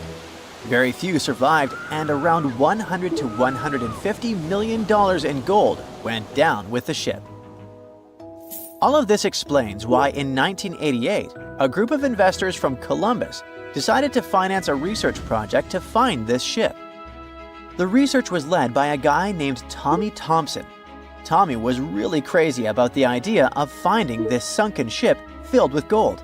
It took him years to find the exact location of the SS Central America, especially because the ship was 7,500 feet beneath the surface of the Atlantic Ocean, and retrieving it required a lot of fancy tech. A group of 161 investors paid for his adventure, but it goes without saying that they were not doing this out of love from their hearts. They invested $12.5 million in this project because they were expecting to earn at least 10 times more. But since life is not all sunshine and rainbows, 39 insurance companies sued the research team as soon as they retrieved the gold. Back when the ship was up and running, these companies insured the cargo of the SS Central America, and when the cargo was finally retrieved, more than 100 years later, they wanted to be compensated. They said it was not their job to retrieve it, but that doesn't mean they abandoned it. This crazy talk didn't stick, and 92% of the gold was given to the research team. The plot thickened when the investors were scammed by none other than Tommy Thompson, who fled with $4.16 million. He also had 500 gold coins, but he's not telling a soul where they are. Nonsense like this is the reason why most countries have rules to protect cultural properties. And yes, sometimes shipwrecks can be a cultural property. Obviously, there are many maritime treasure discoveries that happen without breaking any laws. The SS City of Cairo, for example, was a steamship that submerged in 1929 with 2,000 boxes of silver coins weighing 122 tons. A company called Deep Ocean Search retrieved the coins from a depth of 17,000 feet, which is 4,500 feet lower than the Titanic. 34 million pounds went to the UK Treasury, and the Deep Ocean Search also got a share. The good news here is that some of the coins can be bought by collectors, legally. Paying for a treasure is probably the closest you can get to an underwater archaeology find. I know, all I did was destroy your piracy dreams. But while raiding gold-filled shipwrecks may be a crime in most countries, or just financially impossible for us mere mortals, not all hope is lost. There is about $771 trillion worth of gold lying on the ocean floor, and it doesn't have an owner. It's like an underwater gold mine, except the gold is in the water. You know how the water of the ocean is salty? Well, the gold gets mixed with the minerals in the water, so it's not like you stumble upon a gold nugget on the beach. Each liter of ocean water has 13 billionths of a gram of gold, and it's very difficult to extract such tiny particles of gold from the water. But that doesn't mean people haven't tried, and of course, there's been a scam here too. In the 1890s, a guy claimed he had invented a thing that would suck gold from the seawater. When he got enough money, he fled the country with the cash. If you really want to get some gold, you could try to extract it from the Earth's core, which has 1.6 quadrillion tons of gold. There's 16 times more gold in the Earth's core than what humans have mined in the whole of history. No hoax involved here, because nobody has dared to go down there yet. With archaeologists discovering gold-filled sunken ships out and about, maybe we can make our own maritime treasure discoveries, or at least save enough money to buy some silver coins. Two sailors were traveling not far from the infamous Bermuda Triangle when they noticed a boat that seemed to be moving by itself. The sails on it were down and the motor wasn't running. One of the men was Matt Rutherford, the first man to ever sail non-stop on his own around North and South America, who has seen a lot during his voyages. But this one was spooky even for him. An awfully abandoned boat that could be hiding scary things inside.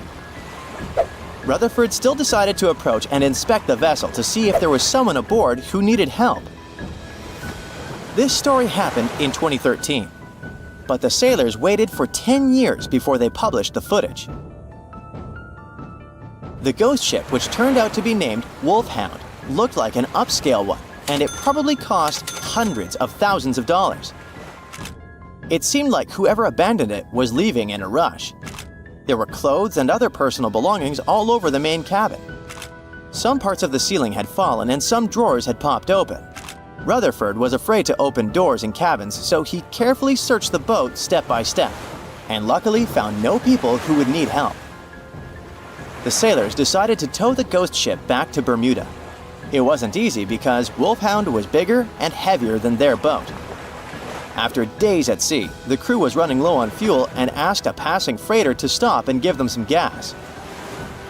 They kept pulling Wolfhound with just sail power until the tow line got wrapped around the rudder, and they realized they could get stranded in the Bermuda Triangle. So they had to abandon the ship. After another 23 days in the Atlantic, they finally reached Bermuda. As it turned out later, the mysterious ghost ship belonged to an Irish yacht club member. It got caught in a storm with waves that were 20 feet high and super strong winds, and couldn't continue its voyage. A Greek cargo ship rescued the crew, but they had to leave the ship. Rutherford and his crew found the yacht 9 weeks later. Wolfhound is one of more than 50 ships and 20 planes that disappeared in the Bermuda Triangle since the mid-19th century. The first ship, at least officially documented, was the USS Pickering. It departed from Delaware to the West Indies in 1800. There were 70 people aboard. No one ever heard anything from them ever since. And perhaps we'll never know what exactly happened to them and where the ship is now. The largest ship that has ever disappeared in this mysterious area is the USS Cyclops. In March 1918, carrying a crew of 306 people, the USS Cyclops left Barbados and headed home to Baltimore. It had tons of dense manganese ore on board, which was used in steelmaking. Something happened during its 9-day voyage when it was passing through the Bermuda Triangle. The last message from Cyclops said, "Weather fair, all well," and then it disappeared forever, without even an SOS signal. Another ship that the Bermuda Triangle supposedly took forever was the Cotopaxi in 1925. It was loaded with coal and had a crew of 32 people on board. Its trip was supposed to go from Charleston, South Carolina to Havana, Cuba, but something went wrong and the ship disappeared. Recently, scientists discovered that the Cotopaxi was lying at the bottom of the ocean about 35 miles from St. Augustine, Florida. Divers who like to go down to the wreck nicknamed this spot the Bear Wreck, but didn't realize they were exploring the remains of the Cotopaxi. One of them, Michael Barnett, was trying to identify the wreck for over 15 years. He carefully measured different parts of the shipwreck that survived underwater with his team. When they compared these measurements with old blueprints of the Cotopaxi, they saw that everything matched up perfectly. The size and position of the boilers were exactly as described in the blueprints. This helped them confirm that they had found the Cotopaxi, and it looks like there was nothing mysterious about its disappearance. It was a combo of bad maintenance, poor care, and rough weather. Many of the hatches used to access the cargo hold where the coal was stored were either broken or missing. This meant that if the ship ran into a storm, water would easily get into the cargo hold, and the ship would get unstable and sink. As the Cotopaxi sailed off the coast of Florida, it met a tropical storm. Just before it disappeared, it sent out a distress call. It was near St. Augustine, so all the puzzle pieces fell into one place. People have come up with all kinds of ideas to explain what might be happening in the Bermuda Triangle.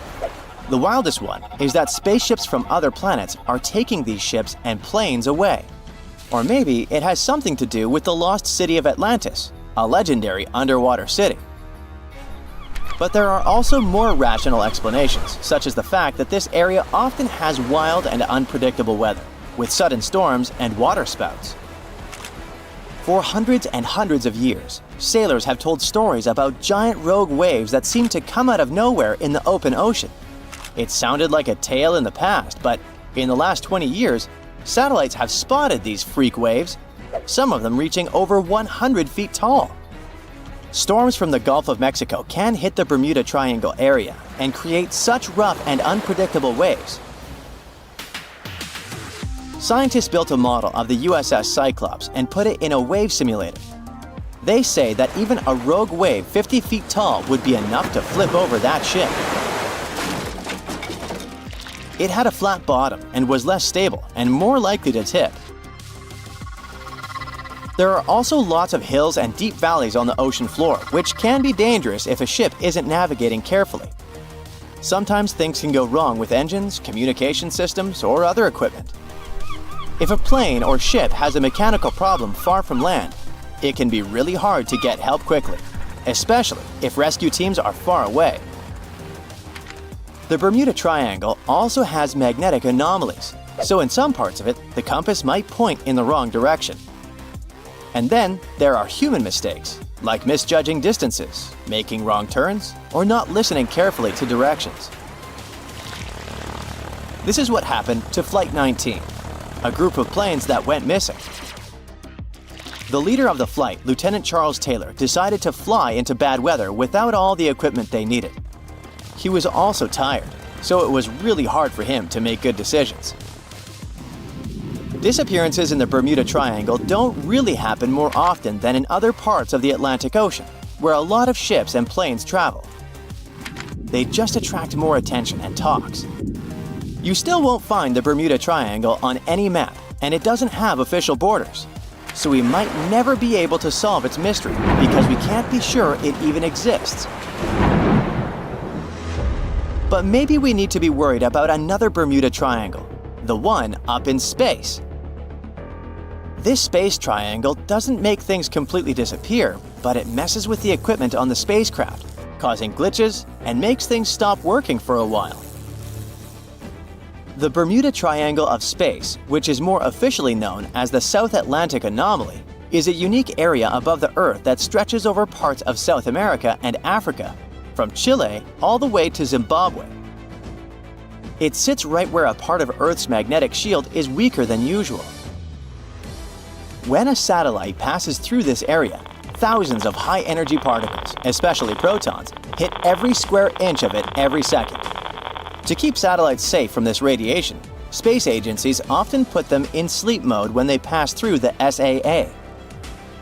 The Hubble Space Telescope passes through the SAA about 10 times a day and spends about 15% of its time in sleep mode because of this anomaly. Even astronauts on the International Space Station, ISS, which also travels near this zone, have to be careful about radiation. Parts of the ISS, like the kitchen and sleeping areas, have extra shielding to protect them. There's a stretch of water that even the most experienced explorers fear. No matter what season you choose to cross it in, you risk meeting face-to-face with waves that can reach as tall as the Hollywood sign. I'm talking about the Drake Passage, the waterway connecting the Pacific Ocean to the Atlantic Ocean, stretching from Cape Horn at South America's southernmost tip to Antarctica's South Shetland Islands. It's about as wide as the distance from London to Berlin and takes up to 48 hours to cross. Some sailors compare getting on the other side to going to the moon. That's how challenging it is. Even the man who discovered it, Sir Francis Drake, never sailed these waters because they seemed too dangerous to him and opted for a calmer, although longer, Strait of Magellan. The passage took the lives of around 20,000 sailors and over 800 ships. Tourists who want to see Antarctica cross the Drake Passage on a regular basis, although it's still often called the world's most terrifying ocean crossing. The Antarctic Peninsula, where travelers go, isn't really part of Antarctica itself. It sticks out and points towards South America like two fingers almost touching it. The water gets squeezed between these two land masses, making strong ocean currents. The passage is part of the Antarctic Circumpolar Current, the largest ocean current on Earth. The water rushes through the passage at a speed between 95 and 150 million cubic meters per second, which makes it rougher. And then there are winds that usually blow from west to east and are very strong between 40 and 60 degrees latitude. That's why those areas are called the Roaring Forties, Furious 50s, and Screaming 60s. Land slows down winds, which is why storms hitting Ireland and the UK get weaker as they move east. But Drake's latitude is the only place where winds can blow all around the Earth without being stopped by land. So they keep getting faster. These strong winds turn into huge waves that can hit ships really hard, normally around 13 to 16 feet tall. They're much higher than waves in the Atlantic. Drake Passage also has underwater mountains that you can't see. The huge current squeezes through this narrow passage and causes waves to crash against these mountains underwater. These internal waves create whirls that bring cold water up from the deep ocean. So it's not just rough on the surface, the water is wild all the way down. The first sailor managed to sail around Cape Horn and through the Drake Passage in 1616. It was a Dutch navigator, Willem Schouten, in 1616. But the most famous attempt to cross it was undertaken by Sir Ernest Henry Shackleton on his ship named Endurance. He and 27 of his men set off from South Georgia, aiming to reach Vassal Bay in Antarctica. But things didn't go as planned. On January 19, 1915, their ship got stuck in the ice. And by October, it began to sink. They camped on floating ice for 2 months before sailing lifeboats to a remote, icy place called Elephant Island. Shackleton and 5 men made a risky journey to South Georgia to get help. It took them 15 days to cross Drake Passage with hurricane winds. Finally, they arrived safely and organized a rescue for the rest of their crew. Scientists found the shipwreck of Endurance only in 2022, 10,000 feet below the water. In December of 2019, 6 fearless athletes decided to cross the Drake Passage by rowing a boat for the first time in history. It took them 12 days of non-stop rowing with a 90-minute rotation of rowers. They managed to do it, and it was probably the hardest possible way to cross the passage. The athletes mentioned it was cold, wet, and dirty, and the waves hit them like walls. The weather in the Drake Passage changes a lot, but ship captains can always see it coming and change their path. They will move the departure time to have a safety margin and not to get stuck in the middle of the passage in the worst possible conditions. Sometimes, the journey will be smooth and calm, and they call it Drake Lake. Other times, people on the ship will feel rough waves, which is called Drake Shake. Some experienced captains who often cross the passage say that the Drake Lake effect happens once in every 10 crossings. And they see the Drake Shake once or twice in every 10 journeys. A schooner or a kayak will probably not survive the journey among giant waves, but modest vessels and cruise ships have sturdy hulls and advanced stabilizing mechanisms. So, the journey isn't that dangerous anymore, but still, it's quite an adventure, especially if you're seasick. If you don't feel like risking it but want to travel from the Pacific Ocean to the Atlantic Ocean by water the fast way, the Panama Canal is waiting for you. People first started thinking about making a water path across Panama in the 16th century. Back then, a Spanish explorer found out that only a thin piece of land separated the two oceans. But it seemed impossible to build it because of the mountains and thick jungle, so the idea had to wait a couple of centuries. Finally, in 1880, France, led by the man who built the Suez Canal in Egypt, tried to make the canal. But the people who started the construction soon found out it was much harder than it looked on a map. The land in Panama was one of the toughest and most dangerous places to dig a big waterway. Workers had to literally move huge mountains in a jungle full of snakes, where it was really hot and rainy. During the wet season, heavy rain turned rivers into wild rapids and soaked the workers. Sometimes they didn't see the sun for 2 weeks, and their clothes stayed wet all the time. Big rocks were falling, and tiny mosquitoes that carried malaria made people very sick. And then, an earthquake happened on top of everything. They were losing thousands of people. That's why France decided to abandon the project after 7 years. Then, the United States bought the French assets in the canal zone and finished it by 1914. It cost the US around $375 million. The 50-mile-long passage of water saves ships traveling between New York and San Francisco 7,872 miles. Around 14,000 ships use it every year and pay around $1.8 million in tolls. So it looks like it all paid off. Another challenging waterway in this part of the world is the Amazon River. It's around 4,300 miles long and flows through 3 countries with over 30 million people living in its basin.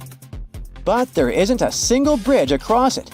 The river has many marshes and soft soils, so engineers would need to build very long bridges and very deep foundations, which costs a lot of money. Building bridges over deep water is tough, but in other places in the world, engineers can use things like floating platforms to help. The river's path and water levels change a lot during the year. During the dry season from June to November, the river is usually 2 to 6 miles wide. But in the wet season from December to April, the river can become as wide as 30 miles. And the water level can rise by 50 feet. That's why they can't build floating bridges or pontoons. The riverbanks are made of soft dirt that moves and erodes with the seasons, and it makes things even harder. It would have to be an absolutely unique project to overcome all these challenges. Luckily, there's no pressing need for a bridge across the Amazon right now.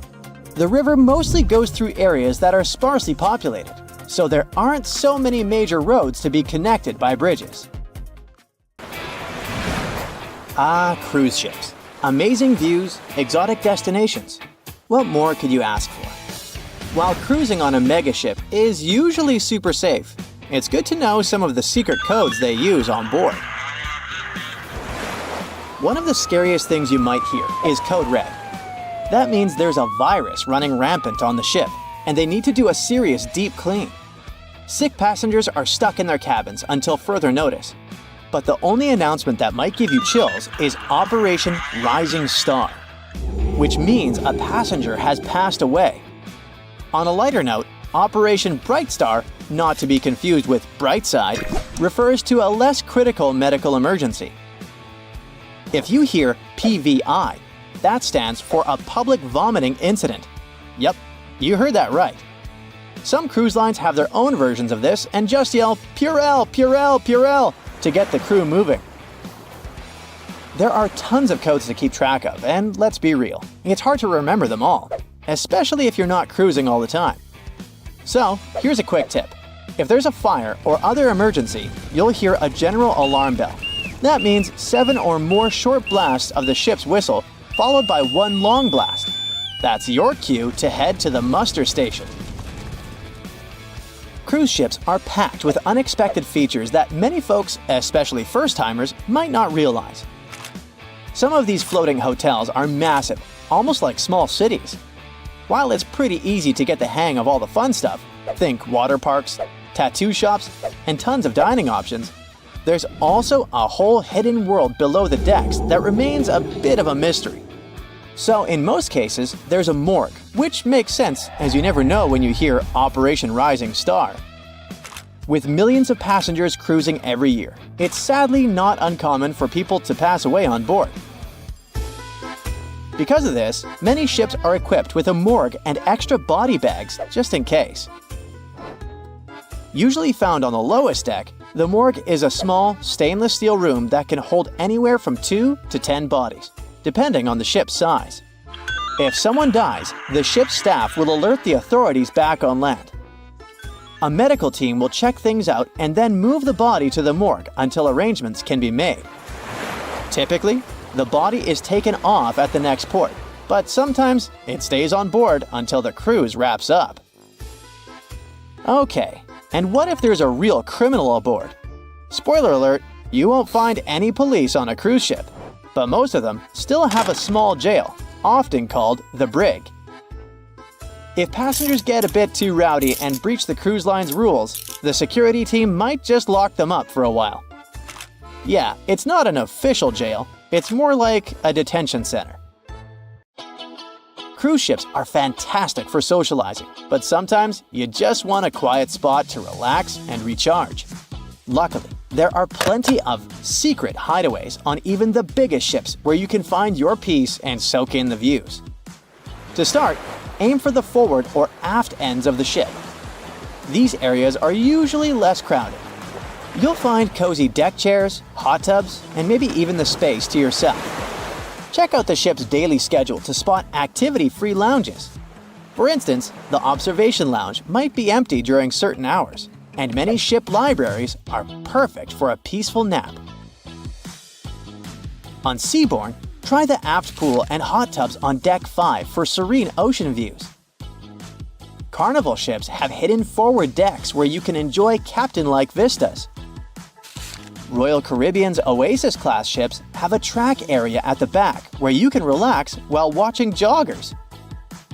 Viking's Explorer's Lounge has a quiet second level that's often overlooked. Disney Magic and Wonder have a little-known lookout on Deck 7.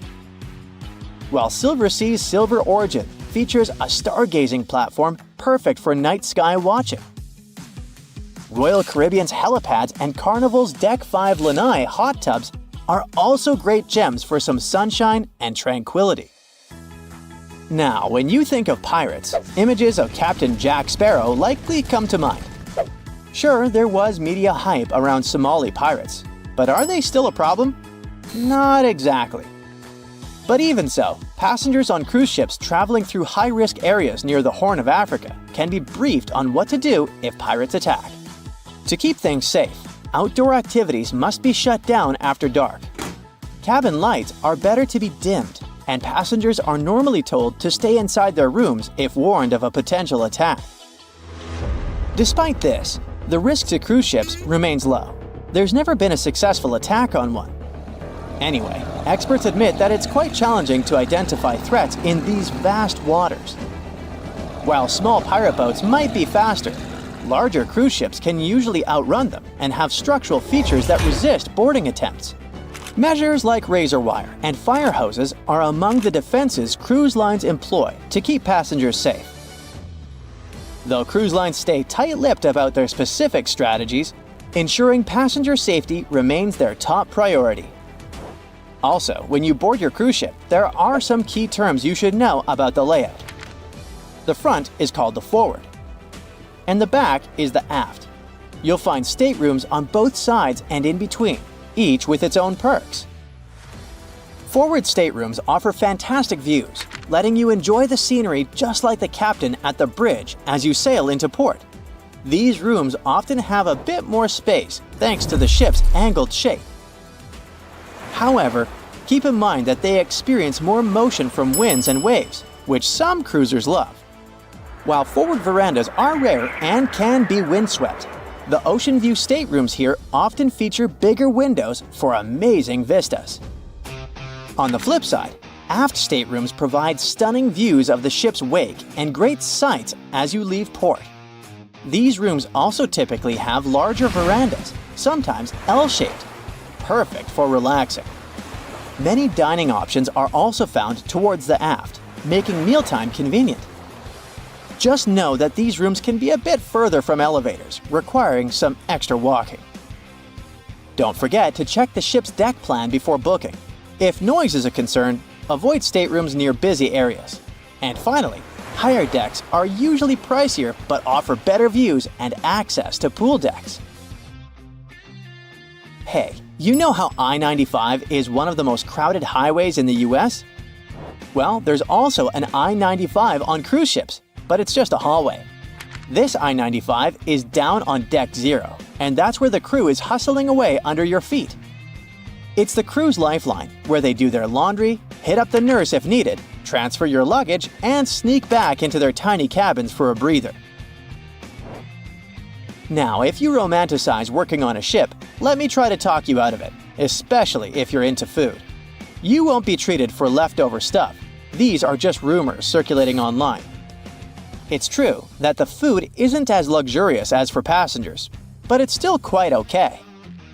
And if someone from the crew wants to treat themselves to something special, they can make a trip to a grocery store at a port to stock up on their favorite snacks to enjoy in their cabins. Yep, the crew members literally live on a ship. Their rooms are tiny and don't even have windows. Picture a bunk bed crammed into a space where the top bunk is so close to the ceiling, you end up bumping your head every morning. They have a tiny closet and just 2 drawers, which means you can only fit a couple of outfits. And what about bathrooms, you may ask? They're so cramped, you could sit on the toilet, take a shower, and brush your teeth all at the same time if you really wanted to. As for sleep, they don't really sleep at night. Instead, they catch cat naps throughout the day. It's tough to squeeze in a full night's sleep when shifts can last over 12 hours, and any free time usually goes to traveling, eating, or partying. What is a boat doing in the middle of a desert? You would expect to find a seagoing vessel closer to shore. This is the question archaeologists had been asking for decades. In 1988, there was a storm near one of the most important archaeological sites in ancient Egypt. A wooden structure emerged from the sand. It was hollowed out by termites. Scientists were determined to solve its mystery. In 2000, they began excavating the site near Abydos, Abydos. An American team of experts soon discovered a boat that was 70 feet long, and it wasn't alone. In total, there were 14 boats neatly resting next to each other. It was impossible to completely dig out the boats because of their poor condition. Luckily, the wood was preserved enough to get a sample. Analyses revealed that the boats were around 5,000 years old, the oldest fleet in human history to this date. The time of their construction predates the pyramids at Giza by half a millennium. Each ship of the fleet rested in a vault that matched its dimensions. The room was roughly a third of the size of a tennis court. It had mud brick walls that featured more than 120 drawings of boats. Ancient Egyptians incised them on whitewashed walls that were excellently preserved. Scientists have known about these mysterious chambers for well over a century. 1901, 1902. A British archaeologist, Arthur Weigel, stumbled upon a strange structure west of the River Nile. His team caught a glimpse of the interior walls. Sadly, a section of the roof collapsed, so they had to call off further exploration. Researchers abandoned the site, but its location remained on the maps. The boat's position first led scientists to think that they rested on a bank of the mighty Nile. But there was a problem with this theory. Today, the river flows almost 7 miles west of Abydos. Further studies of the surrounding terrain showed the Nile didn't change its course throughout history. Also, if the boats floated near a dock, they would be in unstable positions. The 14 vessels at Abydos were perfectly parallel to each other. There was only one conclusion possible. Someone had deliberately placed them like that. They must have gone through a lot of effort. Each boat had enough room for up to 30 rowers. These vessels could really float. They weren't models, but scholars still don't know if they actually sailed any body of water in ancient Egypt. This doesn't diminish the importance of the find. Previously, archaeologists found only small-scale models. In King Tut's tomb alone, there were 35 boat models. For a long time, these figurines were the only clues as to how ancient Egyptian vessels looked like. The boat's design confirms that they were the real deal. They are the earliest surviving examples of something called built boats. Ancient people constructed primitive vessels by hollowing out large tree trunks. The alternative was reed that was tied together to form a raft. The boats at Abydos had planks tied together. This was a major breakthrough in shipbuilding. During their lifetime, the boats must have seemed impressive. Timber was a valuable commodity at the time. There was no wood in the desert. Cedar had to be imported from Lebanon. The only person who could afford such luxury was the pharaoh. Studying the area around the ancient fleet provided more answers. Scientists discovered a mud brick structure where Egyptians worshipped the pharaoh. Its approximate date of construction matches that of the wooden boats. The same bricks out of which this building was made were used to encase the fleet. At the time of their construction, the rooms they were stored in had a ceiling. That's the section that archaeologists stumbled upon in the early 20th century. Just like mummies and coffins, these marvelous ships rested inside splendid vaults. The exterior of these rooms was also impressive. The outer walls originally had a plaster of white limestone. It reflected sunlight. In the desert sun, the structure housing the boats must have shone from miles away. Ancient Egyptian builders used the same technique to cover the pyramids 500 years later. Today, their surface looks jagged, but it wasn't always like this. When they were constructed, the pyramids had a top layer of fine white limestone. Their surface was smooth and it gleamed in the sunlight. Instead of stairs, the outer layer of the pyramids was more of a sleek ramp. Archaeologists were left with one final question. Which pharaoh owned the fleet? The answer lay just a mile from the site. This is where the tomb of a pharaoh from the 5th dynasty rested, King Senwosret III. Its time and style of construction matched the ones of the chambers with boats. The very end of his rule might explain how the boats ended up in the middle of the desert. The pharaoh probably passed away in northern Egypt. Then his body was transported down the Nile to Abydos in a marvelous procession of decorated boats. The vessels were later lowered to chambers near the final resting place of their owner. This had a symbolic meaning. In the ancient Egyptians' belief system, ships played a key role. Their supreme deity was Ra. He traveled through the sky during the day in the form of the sun. At nighttime, he sailed through the netherworld in a solar boat. The pharaoh identified himself with Ra. That's why he needed boats in the afterlife. That was the only way to regenerate himself. Just as the sun rises every day above the horizon. This belief existed for thousands of years. The more famous Pharaoh Khufu also had a ship. Scientists found it in 1954 next to his pyramid at Giza. It is some 4 centuries younger than the fleet at Abydos, but Khufu's ship was almost 2 times longer. The Great Pyramid of Giza and King Tut's tomb are some of the most famous archaeological finds in Egypt. But there are many more secrets hiding beneath the endless sands of the Sahara Desert. Recently, 2020, archaeologists found a lost city there. They have labeled it as the most important discovery since King Tut's tomb, 1922. The city of Aten is some 3,000 years old. Historians hope it will give them a unique insight into the everyday life of ancient Egyptians. The famous archaeologist and Egyptologist Zahi Hawass proclaimed the site a lost golden city. Aten sits some 300 miles south of Egypt's capital, Cairo. It is close to the famous Valley of the Kings. Archaeologists first found sections of mud brick walls that spread out in all directions. They discovered complete rooms with tools of everyday life inside. The research team unearthed a bakery, a residential neighborhood, and an administrative district. They all date back to the time when the Egyptian civilization was the wealthiest in its long history. They were also the first to make objects from iron.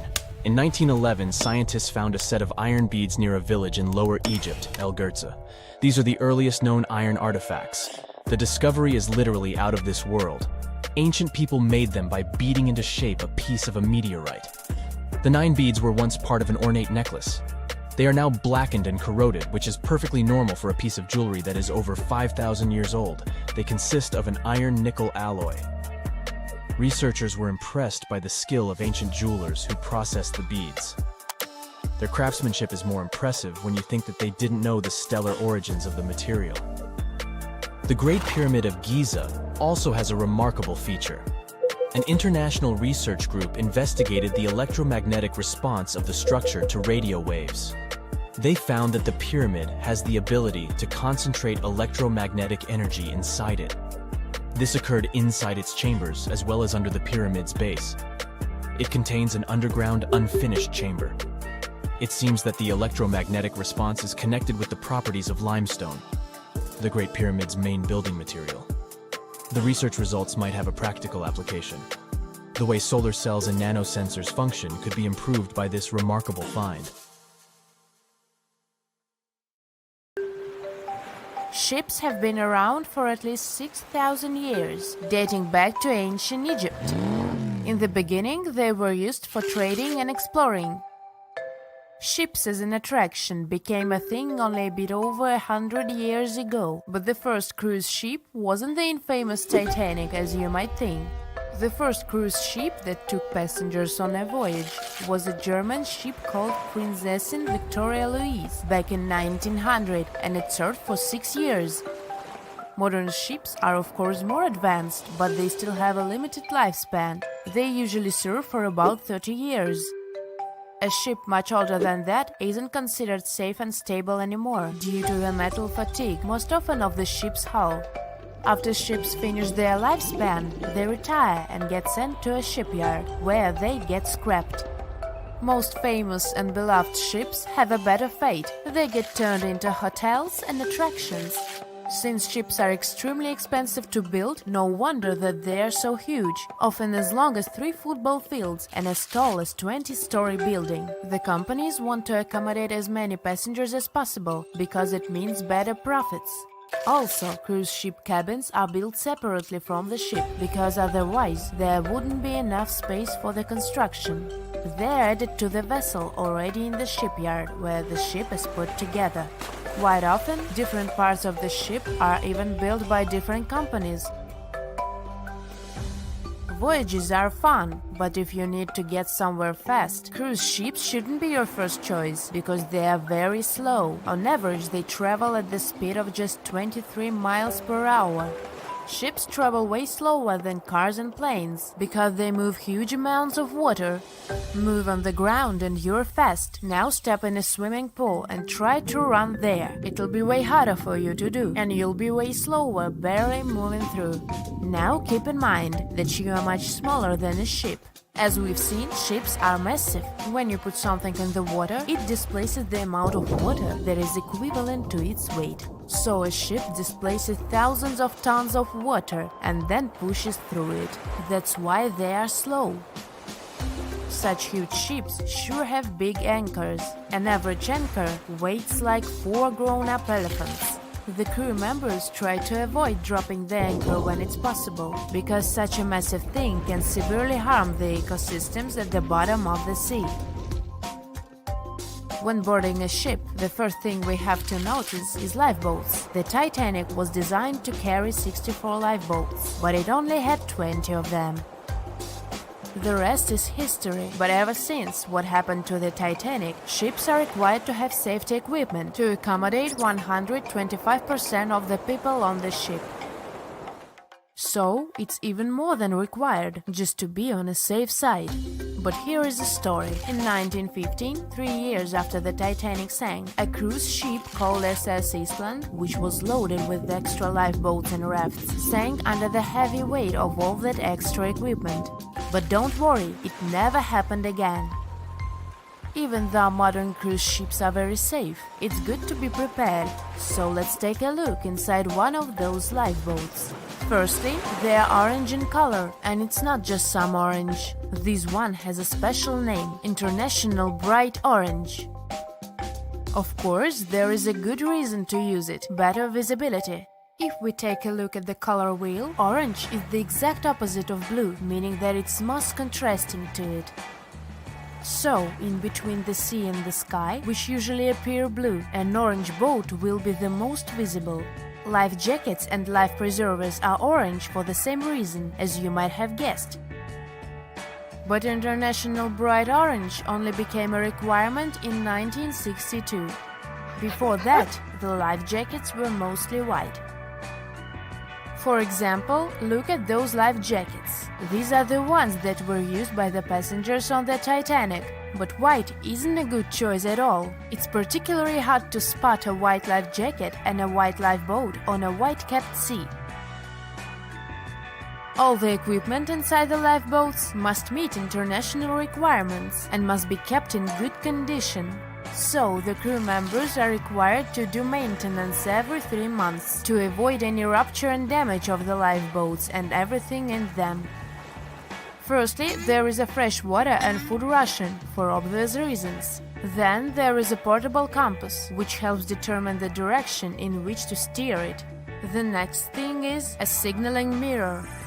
It's a device that allows the light to attract the attention of passing ships. A less expected thing inside is an embarkation ladder, a rope ladder with wooden or metal steps that are used to ascend or descend from one ship to another. And finally, there is a first aid kit. All cruise ships pick up stranded sailors and fishermen, and that happens quite often. So don't be surprised if your cruise ship stops in the middle of the sea to pick someone up. It's common practice. Ships can even change their course to pick up some stranded sailors if they get a distress call. Have you noticed that all ships, both cruise ships and container ships, always have the bottom of the hull painted red? Yes, it's a thing.